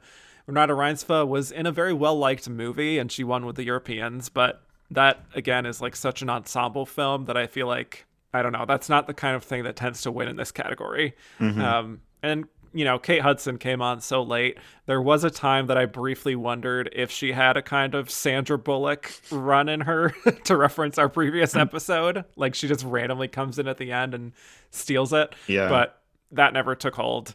I just don't think the Academy is interested in that kind of a performance/film winning anymore, dare I say. So Jessie really just had no competition, I think, in the eyes of the voters, especially those who love the movie. And not that voters think like this all the time, but if there is a place to reward Hamnet, it was like universally agreed upon that it was Jessie. Yeah, and I think I remember what I was going to say before is that it reintroduces this idea of Shakespeare and really added this other layer that we would have never thought about it, even though it's fictional, but it makes us think about Shakespeare in such a different way, and it fits with the story and introduces this other side to obviously the playwright that we know, but the wife behind him that is never spoken about as much, and gives it this fully formed story. So I think, yeah, everything just worked together. I think the nomination was the win for Renate and Kate. Kate especially, just coming in. Yeah, this was like a Gwyneth Paltrow saying, I love this. Kate is incredible. Like, and then she gets the nomination. I think that was it there. And Emma, I mean, it makes so much sense that she is maybe kind of a fill-in there, where she is respected and a previous winner and always delivers, even if the film was a bit trickier. And it still, again, was like big at festivals and had a lot of praise early on. So the fact that she made out above like newcomer Chase Infinity, where this was her debut, maybe in a similar sense that Renate was, definitely One Battle was the stronger film, obviously Best Picture winner. I think that can still be a reason why she was snubbed in the end. Well, on that note, I think we can get to some of these questions. It's time for the fun, wacky, silly portion of the episode. We got so many fun questions from the listeners. Thank you all so much. I know we're running kind of long, so we might have to speed through a few of these, but if you're willing to go for it, let's do it. Yeah. Yes. Amar says, was this lineup better than last year? And I ask, is the sky blue? Okay. Fair enough. I think overall, yes. Last year, obviously some chaos. I see Carlos Sofia Gascon and say, like, what were we doing? All I see last year is Carlos Sofia Gascon with the gun in that one gif. Exactly. I don't think Mikey as a winner is as strong as some of the performances we have here. So I think absolutely no. Last year was not better. Yeah. I mean, there was some bonkers quality to last year that is like kind of fun from my perspective. Just like having Demi Moore there for that kind of a movie, or Mikey Madison for a Sean Baker movie, or like Cynthia Erivo for playing the Wicked Witch of the West, and Carlos Sofia Gascon of it all. So much to unpack there. And Fernanda Torres, kind of this Brazilian royalty coming in. Like there's kind of an excitement there that I think maybe this year lacks. But on average, these performances I want to rewatch over and over again, more so than last year's. Oh, yeah. So, yeah. Fun one from Jimmy, which references a previous era. Which of these performances was filmed on location inside a woman's soul? A dedication to Susan Hayward of the 50s, filmed on location inside a woman's soul. It's Rose Byrne, and If I Had Legs, I'd Kick You. No question. Yeah. That would be the tagline for this movie. Filmed on If location I had inside a kick, woman's soul. if I had legs, I'd kick Yep. you is Susan's tagline. Very, very that. Very that. Yes. Matt Stillman said, what percentage of the votes do you think each of the nominees received? I would say Jessie got like 80 to 90%, honestly. Like, I don't think it was even close. No, I But mean, I think Rose would have had a good chunk of the yeah, votes, but it she would. definitely had like Jesse had the majority. Yeah. Um, yeah, it wasn't like a plurality kind of situation. Like Jesse, obviously the clear winner, but I do think like Hmm. even the lower three nominees still had some percentage of some votes. Yeah. Obviously tiny, Yeah. but Hmm. Andrew Carden asks, was Jessie Buckley's the biggest landslide win since Renee in 2019? I mean, obviously, yes. pretty No much, yeah. question. Yeah. I don't even know what would come close to that in between those two. So, yeah, pretty Do you simple. think in 2021 with Chastain, like there was a I feel like that year maybe is the only other one Yeah, that was that's probably the closest you could say. But yeah, even there was the very funny anonymous question. ballot stuff with Penelope Cruz Yeah, that, like, oh, could it be her? Could it right. be Nicole Kidman randomly? I don't know. So, yeah. Not Ricardo's. Um, yeah. Moving on from that, Chad Frade said, if The Bride had come out when it was originally slated in 2025, would it have impacted Jessie Buckley's likelihood, or was this a done deal from the get-go? I think it's a pretty much done deal. I haven't Yeah, I seen The think Bride so. either. I hear it's not great, but I don't think it's enough where it's like it's slanderous against someone winning. I mean, we've had years where multiple films come out from the same actor and someone wins, but I think this is like too telling of an incredible performance for it to have affected her win. Yeah. Yep. Jeffrey Kerr said, Jessie Buckley follows Judi Dench and Emma Stone as actresses who played Sally Bowles in Cabaret that went on to win an Oscar. Of the following former Sallys, who'd you be most interested in seeing win next? Ali Cravajo, Catherine Langford, Sienna Miller, or Gail Rankin? Because I maybe don't believe in the choices, I will say this is a trick question and say that Michelle Oh, wow. Williams should be the next Sally Bowles to win. I Um, see you. Yeah. yeah, unless I like mean, obviously, yes. yeah.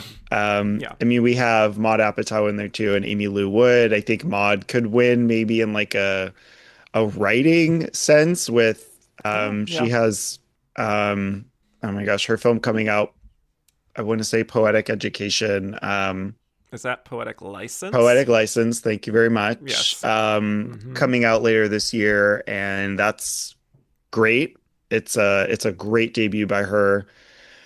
But I would like maybe only give it to like Ali if she had a writing credit on an original song, maybe.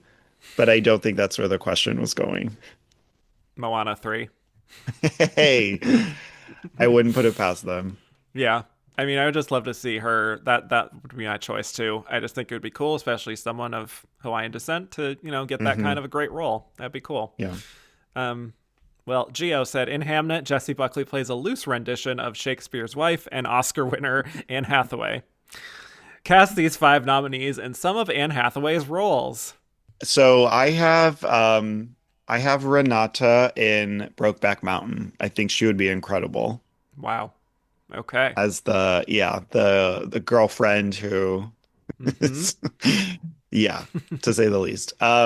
Well, I said Kate Hudson in Brokeback Mountain Oh my God. because I think she could play. Obviously, she's blonde, Hmm. which Anne Hathaway is in that movie. I think she could play into that a little bit and have some type of chemistry with Jake Gyllenhaal. I think that could work out fine. I That's mean, true. obviously, Kate and Anne were in Bride Wars together, but anyway. Um, I almost put Kate Hudson and Kate Hudson in Bride Wars as a face oh off, my God, I would love that. but I Yes, didn't. twins. I love this. I think because of her comedy though, for Bride Wars and or The Devil Wears Prada, I said Rose Byrne. Okay. Wow. I actually said Rose Byrne and Rachel getting married because that felt like a similar vibe of Hmm. If I Had Legs to me. That's a good one. So, Yeah. yeah. I think the easy one maybe that we both have is having Jessie Buckley in Les Mis. Wow. You are dead on. That's exactly right. The live Makes sense. singing, yeah, I think that's Mm-hmm. just an easy one for her. And all of the videos Yes. resurfacing from her reality show Right. competition from this season, I think was really cool to see. So that one. Mm-hmm. Which other ones do you have? Um, well, I have Renate Reinsve in The Intern Okay. with Stellan Skarsgård playing the Robert De Niro role. Oh, Thank you. interesting. I Yes. haven't A seen The Norwegian Intern, version but of The Intern. very Yes. cool. It's good. Yes. Who do you have for Emma Stone? Um, in a similar role well, not a similar role as Bugonia, but a sort of like alien-y witchy character. I have her in The Witches as the Wow. Okay. as the That would be very fun. grand, Yeah. yeah. Um, Yeah. kind of like peeling off her skin to show off this like witch beneath the surface. I think is something that she could do Hmm. well apart from like the literalness from Bugonia. I have her in the Princess Diaries. Also Just a like good starting choice. out that before the Yorgos, before anything, kind of like that kind of vibe of Yeah. Emma, that era of her career. The like She could play easy like the A, yeah, gawky teenager kind of thing. Yeah. totally. Yeah, that's a good one. I didn't have anything for the Princess Diaries. I thought about it. But Yeah. for Kate Hudson, I have The Idea of You, her Oh recent boy. age gap relationship. Very good. Yes. I Very think good. Kate would flourish in like Hmm. a late career, kind of like a turn from the rom-com into this like older, yeah. I would love Yeah. to see that. Hmm. Love this. Great choices. Well, Liam says Jessie Buckley and Olivia Colman both starred in The Lost Daughter and are both now Best Actress winners. What do we have to do to complete the trio and get Dakota Johnson her win? I love this. I love Dakota Johnson. I feel like she could get her Oscar at some point. I mean, maybe not with Madam Web, but I think Materialists is a turn in the right direction for her. I also need to say, like, we need to get Paul Mescal his Oscar. He was in that as well. Yeah. But we do have Michael Showalter's Verity coming out in October. So depending on how this plays, I know it's based off of like a Mm, romance yes. like dark book. I don't know. This maybe there's potential or maybe very much not, but it has a big cast and Anne Hathaway as well. There you go. Well, I mean, I think she could randomly get like a supporting nomination for something if she's deployed really well in like a comedic scene stealer kind of a role. Yeah. Not precisely like a Marissa Tomei and My Cousin Vinny, but like something akin to that. I think if they Right. like really cast her well, I think that would be so fun, and she could get something for that. Hmm. Maybe. Russell Aguirre said Chloe Zhao is now 2 for 2 in getting her leading ladies an Oscar. Who are some actresses you'd love for her to direct, and what type of movie do you think it should be? Dakota Johnson off the bat. If we're gonna, Okay. Fair enough. I have no Okay. idea what type of movie that would be. I'm curious if Chloe could do like comedy. I Hmm. mean, she had her turn with Eternals, but I think Yeah. there were a lot of things at play besides Chloe Zhao there. But Olivia Colman and Renata Reinsve, I think, would be incredible and interesting with Chloe. Olivia, in the sense that it seems similar to Maggie Gyllenhaal in The Lost Daughter, and this like Right. vulnerability. But I feel like Renata is also one. Like you have to imagine someone who's down to get dirty, and as much as I want to say like Kate Hudson, I don't think that's Mm, necessarily the sense. She doesn't have that like Fern, Frances McDormand right. abrasiveness. Yeah, Well, my answer is Glenn Close. Thank you very of much. course. Based on the question, Chloe Zhao is now 2 for 2. Let's make it 3 for 3. I mean, it can be anything. I mean, Glenn is willing to get down and dirty, Right. like you were mentioning. Yeah. So, anything with her imparting wisdom on a younger generation out in the wilderness, similar to what she did this past year in the Summer Book, but like more of a movie that people saw. That would be nice. I'm only thinking of like older actresses though for this, like Holly Hunter I think could work well with her, or Amy Madigan from this past year, That's just where my mind goes. Yeah. Yeah, I mean it's harder, but she's done very well. I would say Jessie is on like the younger side, so I'm curious how she would work with like a younger up and coming actress and making them like a huge star from some kind of role like this. I wouldn't put it past her. Yeah. Gordon, If I Had Legs, I'd Kick You is one of the most Susan Hayward-coded titles we've had in this category in some time. Rename the other 4 movies here with similarly wordy and off-kilter 1950s titles, or alternately, rename the 5 movies here using titles of previous Best Actress nominated movies. Bonus if you use anything other than Shakespeare in Love for Hamnet. Okay, so I chose the latter question for this. Amazing. I did not do the first one. Yes. May I share my previous titles Please. with renaming these? Yes, I love this question. I have so many, and I have a follow-up question for you. Oh my God. Okay. So for If I Had Legs, I'd Kick You, I would go with A Woman Under the Influence. Love that. Makes a lot of sense. For Song Sung Blue, I will do With a Song in My Heart. All the musical titles, yes. Yes. Also, The Sound of Music. Like, it could be any of them. Yep. For Sentimental Value, I went with Interiors. Okay. Feels appropriate. Mm-hmm. For Bugonia, I mean, it's right there. Aliens. Right? Yes. Or Rabbit Hole. I think Rabbit Hole could be interesting, too, for that. And then for Hamnet, I was tempted to say Agnes of God, but it doesn't really have to do with, like, religious themes, the movie. But so I went with The Wife. That is the correct answer. I'm glad you picked that one also. Thank you. Thank you. I have so many answers for these. God, I had a lot of fun like looking back. God. Yeah. If I Had Legs, I'd Kick You. I had Maestro, Postcards from the Edge, Diary of a Mad Housewife. I could go on and on. That's good. I'll Cry Tomorrow.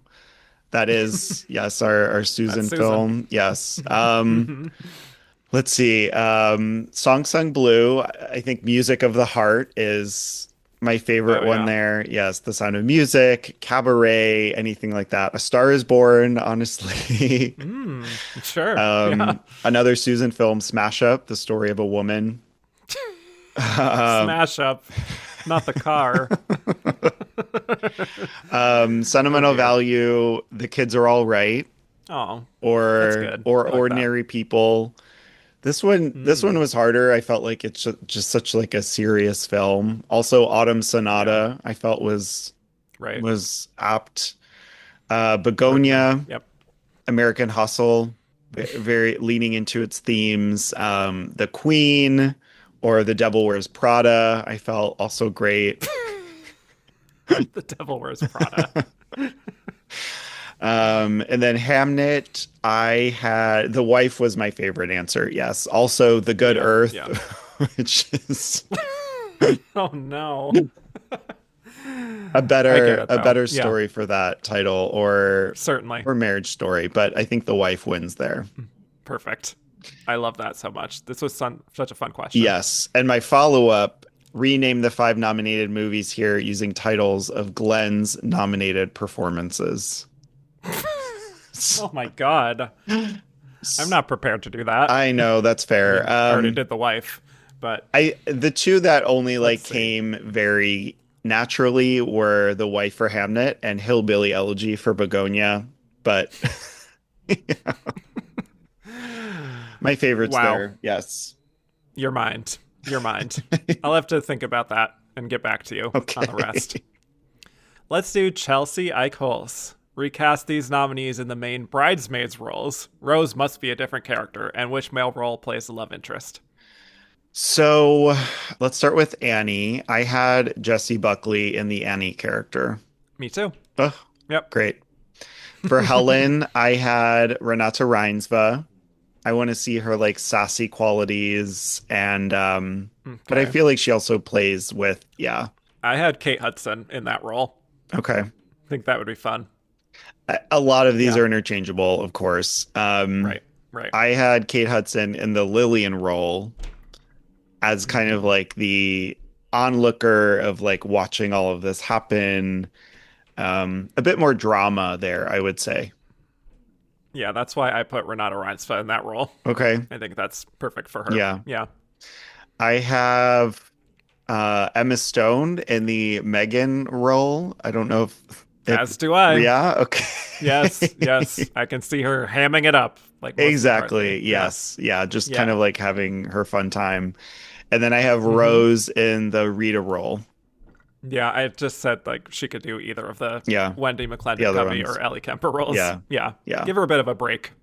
Hmm. And who's the male interest? I said Colin Farrell. I don't know. Okay. I Sure. once again put Paul Mescal in as Makes Rhodes sense. for Annie. Yeah, I think they have great Right. chemistry. Well, speaking to this, Moon asks Rose Byrne joins Melissa McCarthy as the second Bridesmaids alum to score an acting nomination for a dramatic performance. Who's next? Also, is this proof Bridesmaids should have won SAG Ensemble? Perhaps. Not no. Yeah, I mean, I think it Mhm. could have won Golden Globe over The Artist also. I think that Yeah, yikes that certainly. year. Also, don't forget about Jill Clayburgh, who won, who was nominated, but she Yeah. was she was listed in the SAG ensemble for that. So I think that was also Sure. endearing. Hmm. But I would love to see Maya have a great dramatic performance and role. I said Kristen Wiig here, although I'd love Maya. Like, Kristen's already a nominee for writing Bridesmaids. I think if she pulls in something similar to what Rose does in If I Had Legs, I'd Kick You, I think she is going to the Oscars. And I think she Yeah, is capable of that, yeah. personally. She's had a few dramatic performances throughout the years, but I'm not I haven't really watched Palm Royale, so I don't know how she is on that show, but I know she's still acting and I think it's very possible for her too as well. Yeah. Joey Gentili says Song Sung Blue gave Kate Hudson something to really do for the first time in years, and while yes, the movie is horrendous, Kate is worthy here and should have won IMO. Why do you think people have such a hard time separating the film from the performance? I There's so much happening here. I don't think the movie is horrendous. I don't think she should have won. I think it's yeah, this is for a specific audience, and if you're not that, then just like look away. But Right. I don't think her performance and the film are that different actually either. So it makes sense that again, like her being there was enough, and it just there needs to be a different kind of performance and film and everything for that to like actually resonate to vote for it. Right. Ben Roberts said, "Who has the best lead nomination? Kate Hudson for Song Sung Blue or Goldie Hawn for Private Benjamin?" Between those two, it's definitely Goldie for me, but they're Yeah. both good. Yeah, I mean, I'm kind of surprised like it makes sense that Kate is her daughter because they're Yeah, totally. similarly like funny films, but dramatic. They both do a lot. Yeah. I think it's Hmm. comparable. Yeah. Speaking to this, let's do a quick, fun little ranking here with John Edwards, who said rank the mom daughter nominees by their nominated performances: Ingrid Bergman and Isabella Rossellini, Judy Garland and Liza Minnelli, Janet Leigh and Jamie Lee Curtis, Goldie Hawn and Kate Hudson, Diane Ladd and Laura Dern, Fernanda Montenegro and Fernanda Torres. Okay. Who do you have at your top? Or is it My top is Judy Garland and Liza Minnelli, no question. Like, two all timers. And then I have the Fernandas at number two. And then I have Ingrid and Isabella at number three. And I would put Goldie and Kate at number four, respectfully. I have Diane and Laura at five. And then Janet and Jamie Lee in last. we are literally like almost aligned. I have the bottom four is the same. I think the Fernandez and Judy and Liza are close for me. They both have incredible nominations, but also the Fernandes are Yeah, I know. great work. So those are really close to me, but I had all the other ones the same. It's just like Jamie Lee was last. Like, I'm sorry, Janet Leigh in Psycho is great, but got way down there a little bit. Sorry that your daughter weighed down your combination. Yikes. Okay, well, Christoph said Jessie Buckley's performance is almost classic Oscar bait. Do you think there's an era of Hollywood in which Kate Hudson would have had a chance of beating her? And it would have been Hudson and none of the others, right? Again, no. Maybe in like the 90s or the 2000s, she would have had a better chance when this kind of Yeah. movie was more popular, but I still don't really think so. Yeah, again, it's like that blindside-ish kind of quality, but I Right. think Sandra Bullock is just, she was way more overdue. She's way more of someone who over time is people would mention, and I just don't think it's as likely. No. Joe Lorenzini said, "What do you make of the fact that Sentimental Value got 4 acting Oscar nominations, but none at the Actor Awards? Do you think American voters will be hesitant to vote for any international actresses in the future?" I think it's kind of a shame that that happened. I feel like SAG-AFTRA gets a reputation for their nominations trending a little too middlebrow, which tends to mean no non-English language films. I do Hmm. think it's a huge oversight that like they need to work on, honestly. Yeah. I mean, populist, it doesn't make sense that nobody made it because, Not even Stellan. Yeah. yeah.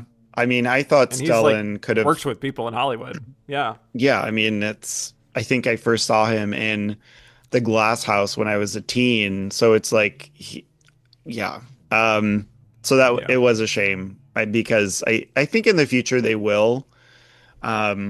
Maybe this was like the huge red flag that needs to happen. But yeah, Yeah. yeah. Celluloid Siren said, considering her incredible work in Sentimental Value, The Worst Person in the World, and Armand, is Renate Reinsve the Liv Ullmann of our current time? That is a big claim, but Yeah, what do you I think? mean, it's possible. I think she's definitely on her way there, like similar to Yeah, Ingrid getting there. Bergman and Katharine Hepburn. Like she has all of those qualities of being this outstanding actress, let alone someone who is just beloved in real life also. So, I mean, I could see her being royalty at some point also. I think she's phenomenal. Yeah. Ben Roberts said, rank these nominated performances from Nordic actresses: Renate Reinsve, Liv Ullmann in The Emigrants, Greta Garbo in Camille, Ingrid Bergman in Autumn Sonata, and Anne Margaret in Tommy. What a combination. Yeah. Yes. I have Ingrid Bergman number 1 with a bullet, and then Greta Garbo, and then Renate Reinsve, and then Liv Ullmann. And Anne Margaret kind of defies categorization. Like I said on that episode, her performance in Tommy, she is neither good nor bad. She is a secret third thing.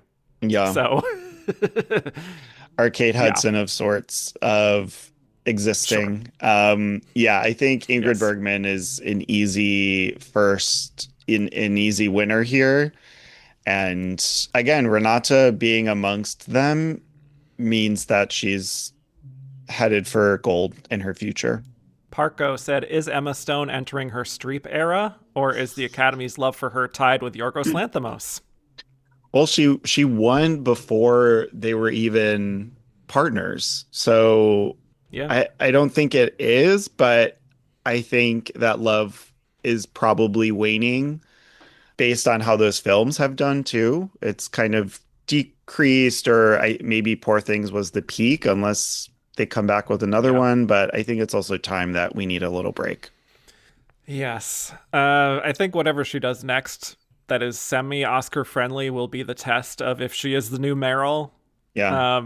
I think their collaboration is something that the industry is clearly loving. Hmm. This nomination though for me is like weirdly her most impressive nomination, not in terms of quality, but just the fact that she got in Yeah. for such a strange role where like it didn't seem like she even was campaigning for it, and there wasn't like a huge push to get her in again, but she just like has that respect. So Yeah. we'll see. We'll see. Well, Aaron614 asks us to rank all of Emma's Oscar-nominated performances. Of course. And as much as I love the film, I have her in La La Land last. I think Bugonia would be next, but it's either between that and Birdman. And then I have her in Poor Things, and then I have The Favorite as my favorite of her performances. Wow. I also have The Favorite at number one, actually. So Okay. love that. Well, my number two, sort of by process of elimination, is La La Land. Believe it or not. Just not loving the rest of her collabs with Yeah, Yorgos, but I do get have that. Poor Things in third. Hmm. I have Begonia in fourth, and I have Birdman last. Just compared to the others, there's just not a lot of meat on the bone there. Yeah, it's tough. After like you're at the top, it's like, well, just kind of put it all Right, down exactly. there and forget about it. Yep. Adam says to pick 5 former winners to present this award. Oof. You tell me yours. I might have skipped this Okay, one, but that's okay. lots of That's good okay. ones. Jessie Buckley, I have Renee Zellweger, Judy co-stars. Yes. Uh, for Rose Byrne, I have Natalie Portman. LOL, Star Wars. Um, Renate Reinsve, I have Marion Cotillard, international star crossing over in Hollywood. Okay. Kate Hudson, I have Reese Witherspoon, Good Friends, rom-com queens, you know. And for Emma Stone, I have Olivia Colman because of The Favorite, obviously. I Okay. am not including the previous year's winner, Mikey Madison, here, which is usually what they do with these Fab Right. Five presentations. Hmm. But if we had to include Mikey, I guess it would be cute to pair her with Emma Stone, considering Emma Stone presented her Oscar to Mikey, and then Mikey could talk about Emma, and then let's have Olivia do Jessie Buckley in that scenario. That's my little game plan there. Those are Yep, good. Yeah, I would have Frances McDormand for Jessie Buckley for makes sure. sense. Yeah. I mean she doesn't appear much, so I think her to be there and again talk about someone who also won for a Chloe Zhao film would be great. Yeah. Well, Sophia Simonello, our good friend, says, for each performance, please share if you think the actress's performance is ready for her close-up, low glenergy, or close but no cigar. Very clever, Love very this. clever. Yeah. Yes. Well, for me, Jessie, Rose, and Renata are all ready for their close-up. Exactly what So I said. there's that. Yes. I think Kate and Emma are both close but no cigar. I don't think any of them are low glenergy per se, but if there was one, I might do Emma.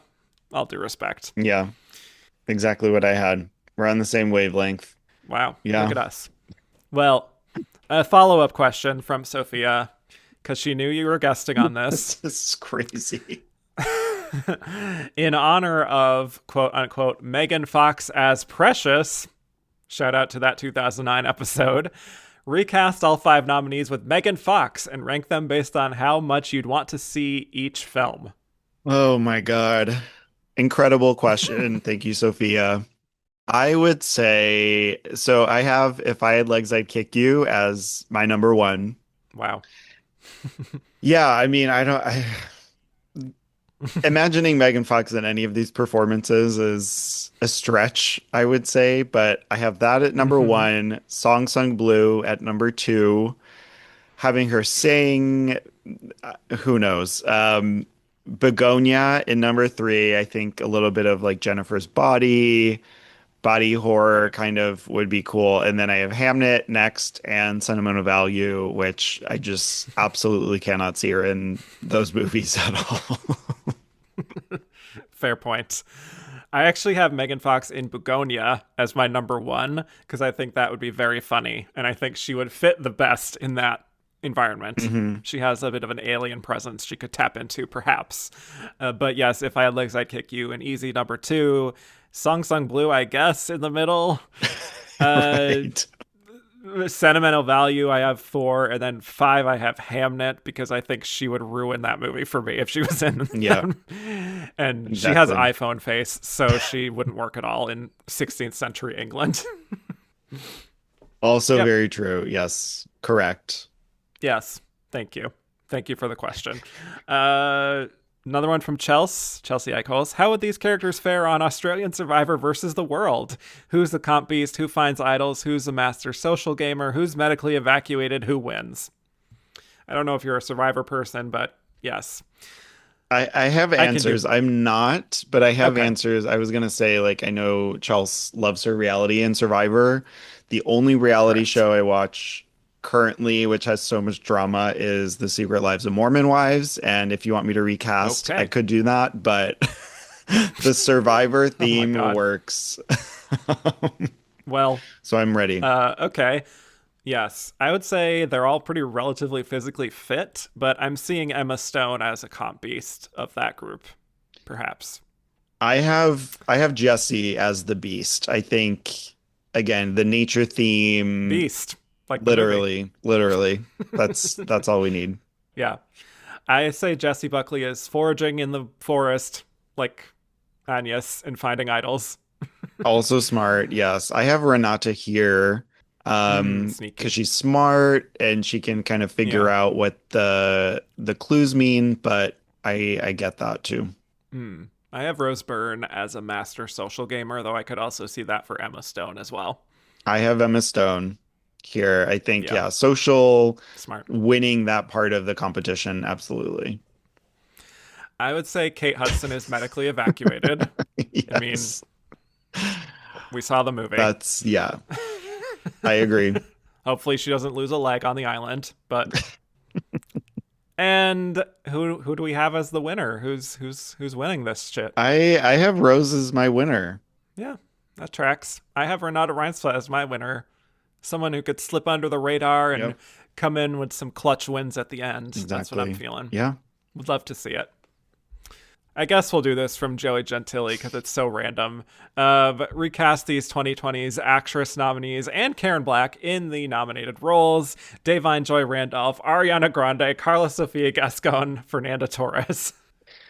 Joey, my goodness. I need to know why these roles. Chaos.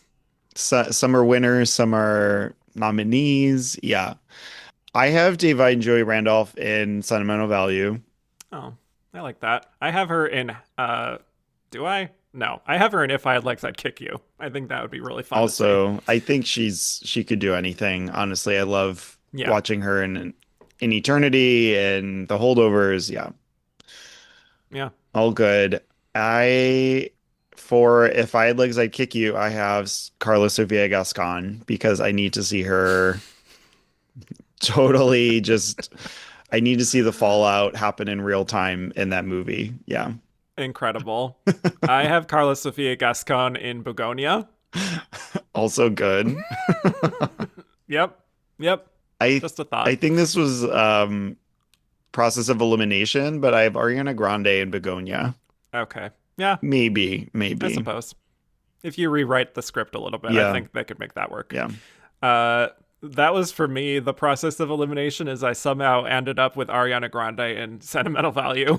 I don't know how that happened, but again, Not no. rewrite. Yeah. Um Obviously her and Cynthia Erivo have a very like sisterly kinship, so Yeah, there's it's there you go. possible. Right. Yeah. I have Fernando Torres in Hamnet. I have Fernanda Torres in Hamnet. Makes Amazing. sense. And I guess that And Karen leaves Black in Song Song Blue yes. for me Yeah. and you. Which I It's think is very, what he wanted us to say anyway, so makes that is sense. correct. So I think we solved the puzzle there. Let's do Celluloid Siren. Recast these roles with actresses working in the 70s. Fun. Yeah, good question. I think Meryl could be an answer for any of these answers, honestly. I have Yeah. her specifically for If I Had Legs, I'd Kick You, but I also have Faye Dunaway here. Perfect. Love that. Yeah, I wish I could fit Faye Dunaway into one of these, but couldn't quite make that work. I have Jenna Rollins in If I Had Legs, I'd Kick You, Also, which feels right. very incredible. Yeah, I have her in Sentimental Value. Also, Liv Oh, Ullmann. Um, yeah, certainly. yeah, I get why you put Jenna in Hmm. If I Had Legs. Yeah. I have obviously Goldie Hawn and Song Sung Blue. I mean, it's right Yes. there.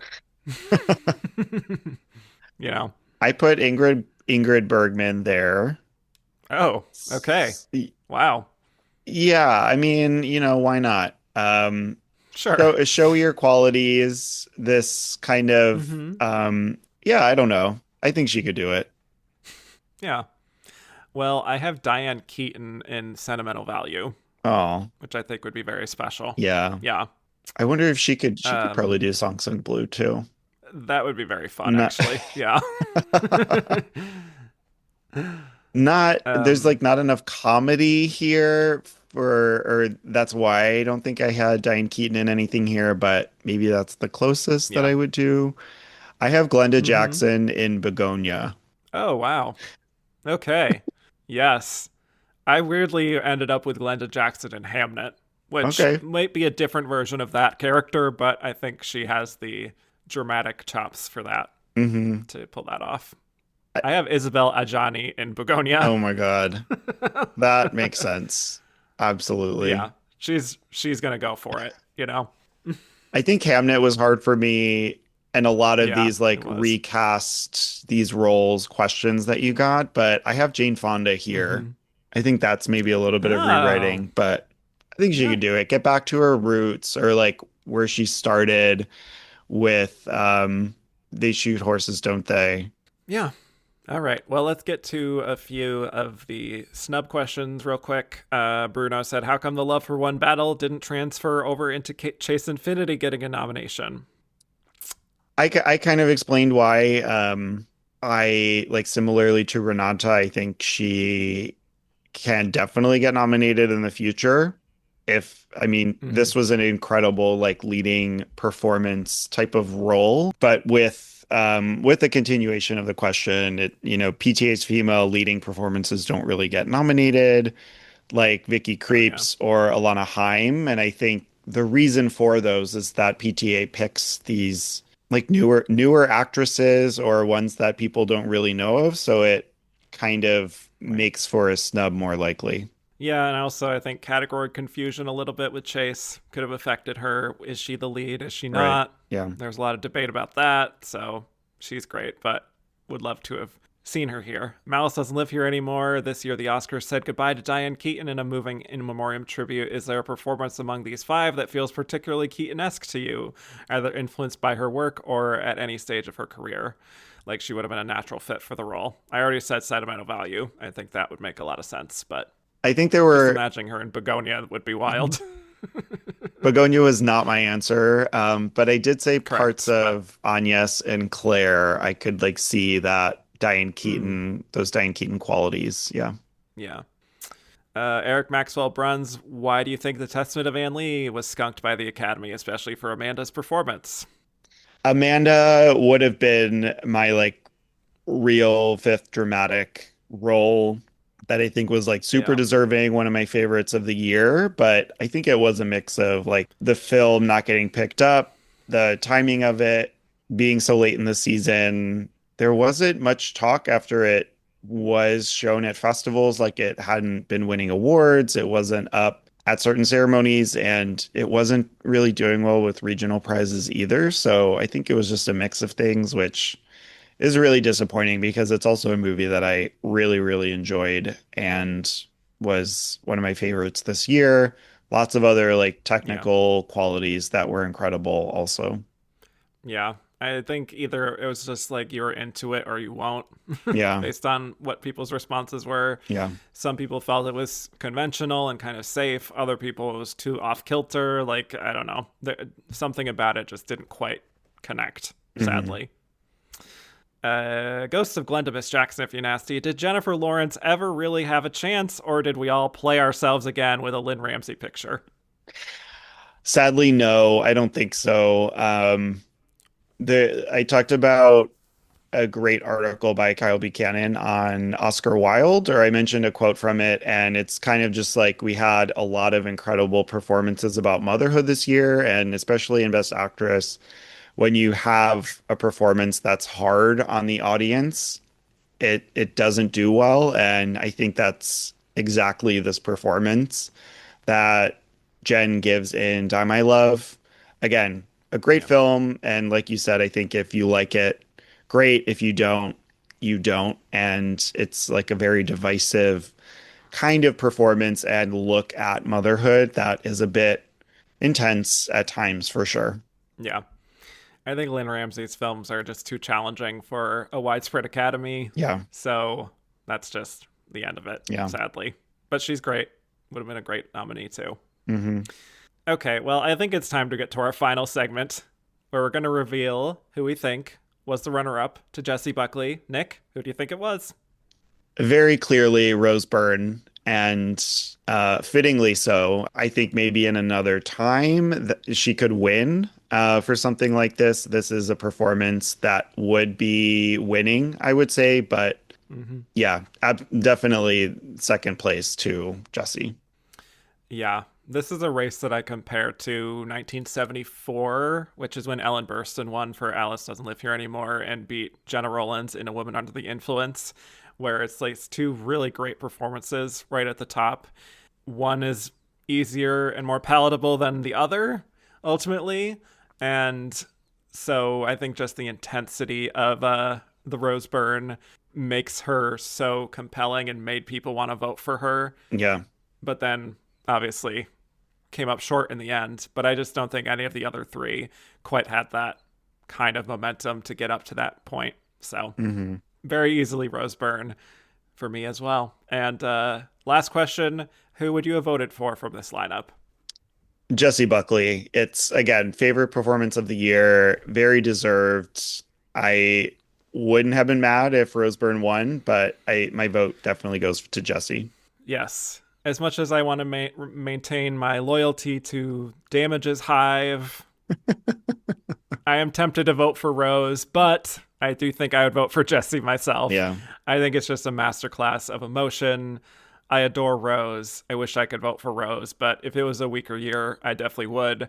Jessie just really touched me on a profound level that it's always been her. So there you have it. Nick, thank you so much for joining me on this long and winding recap of 2025 Best Actress. I couldn't have had a better time. So thank you so much. Of course. Thank you so much for having me back. I'm very honored to come back on the show. You only do this once a year now since you've gone through everybody. So I'm honored to have spoken about this current season. And I think we can finally say now that this is over, the season has officially ended. Yes. We are like Nicole Kidman after getting a divorce. Just like, we're free. Time for our glow up now. Breathe again. Exactly. So anyway, where can people find more of you on the internet? You can find all my writings at Awards Watch, and you can find some of those links and my tweets at Sauerkraut27. That's Twitter. I do most of all of my things there. And then on Letterboxd at Ruhrkraut1. That's Ruhrkraut, my last name. Very good. Please follow Nick if you haven't already. And thank you all so much for listening. You can find me on all platforms at Kevin_Jacobson, some at Just Kevin Jacobson, and the shows at Oscar Runner Up on Twitter, Instagram, and Blue Sky at And the Runner Up Is. Rate, review, and follow if you haven't already. And if you like what you heard, go to patreon.com/And the Runner Up Is to hear a whole bunch of bonus episodes. So with that, thanks again, Nick. Thank you, Kevin. Have a good one. And I'll bid you all adieu.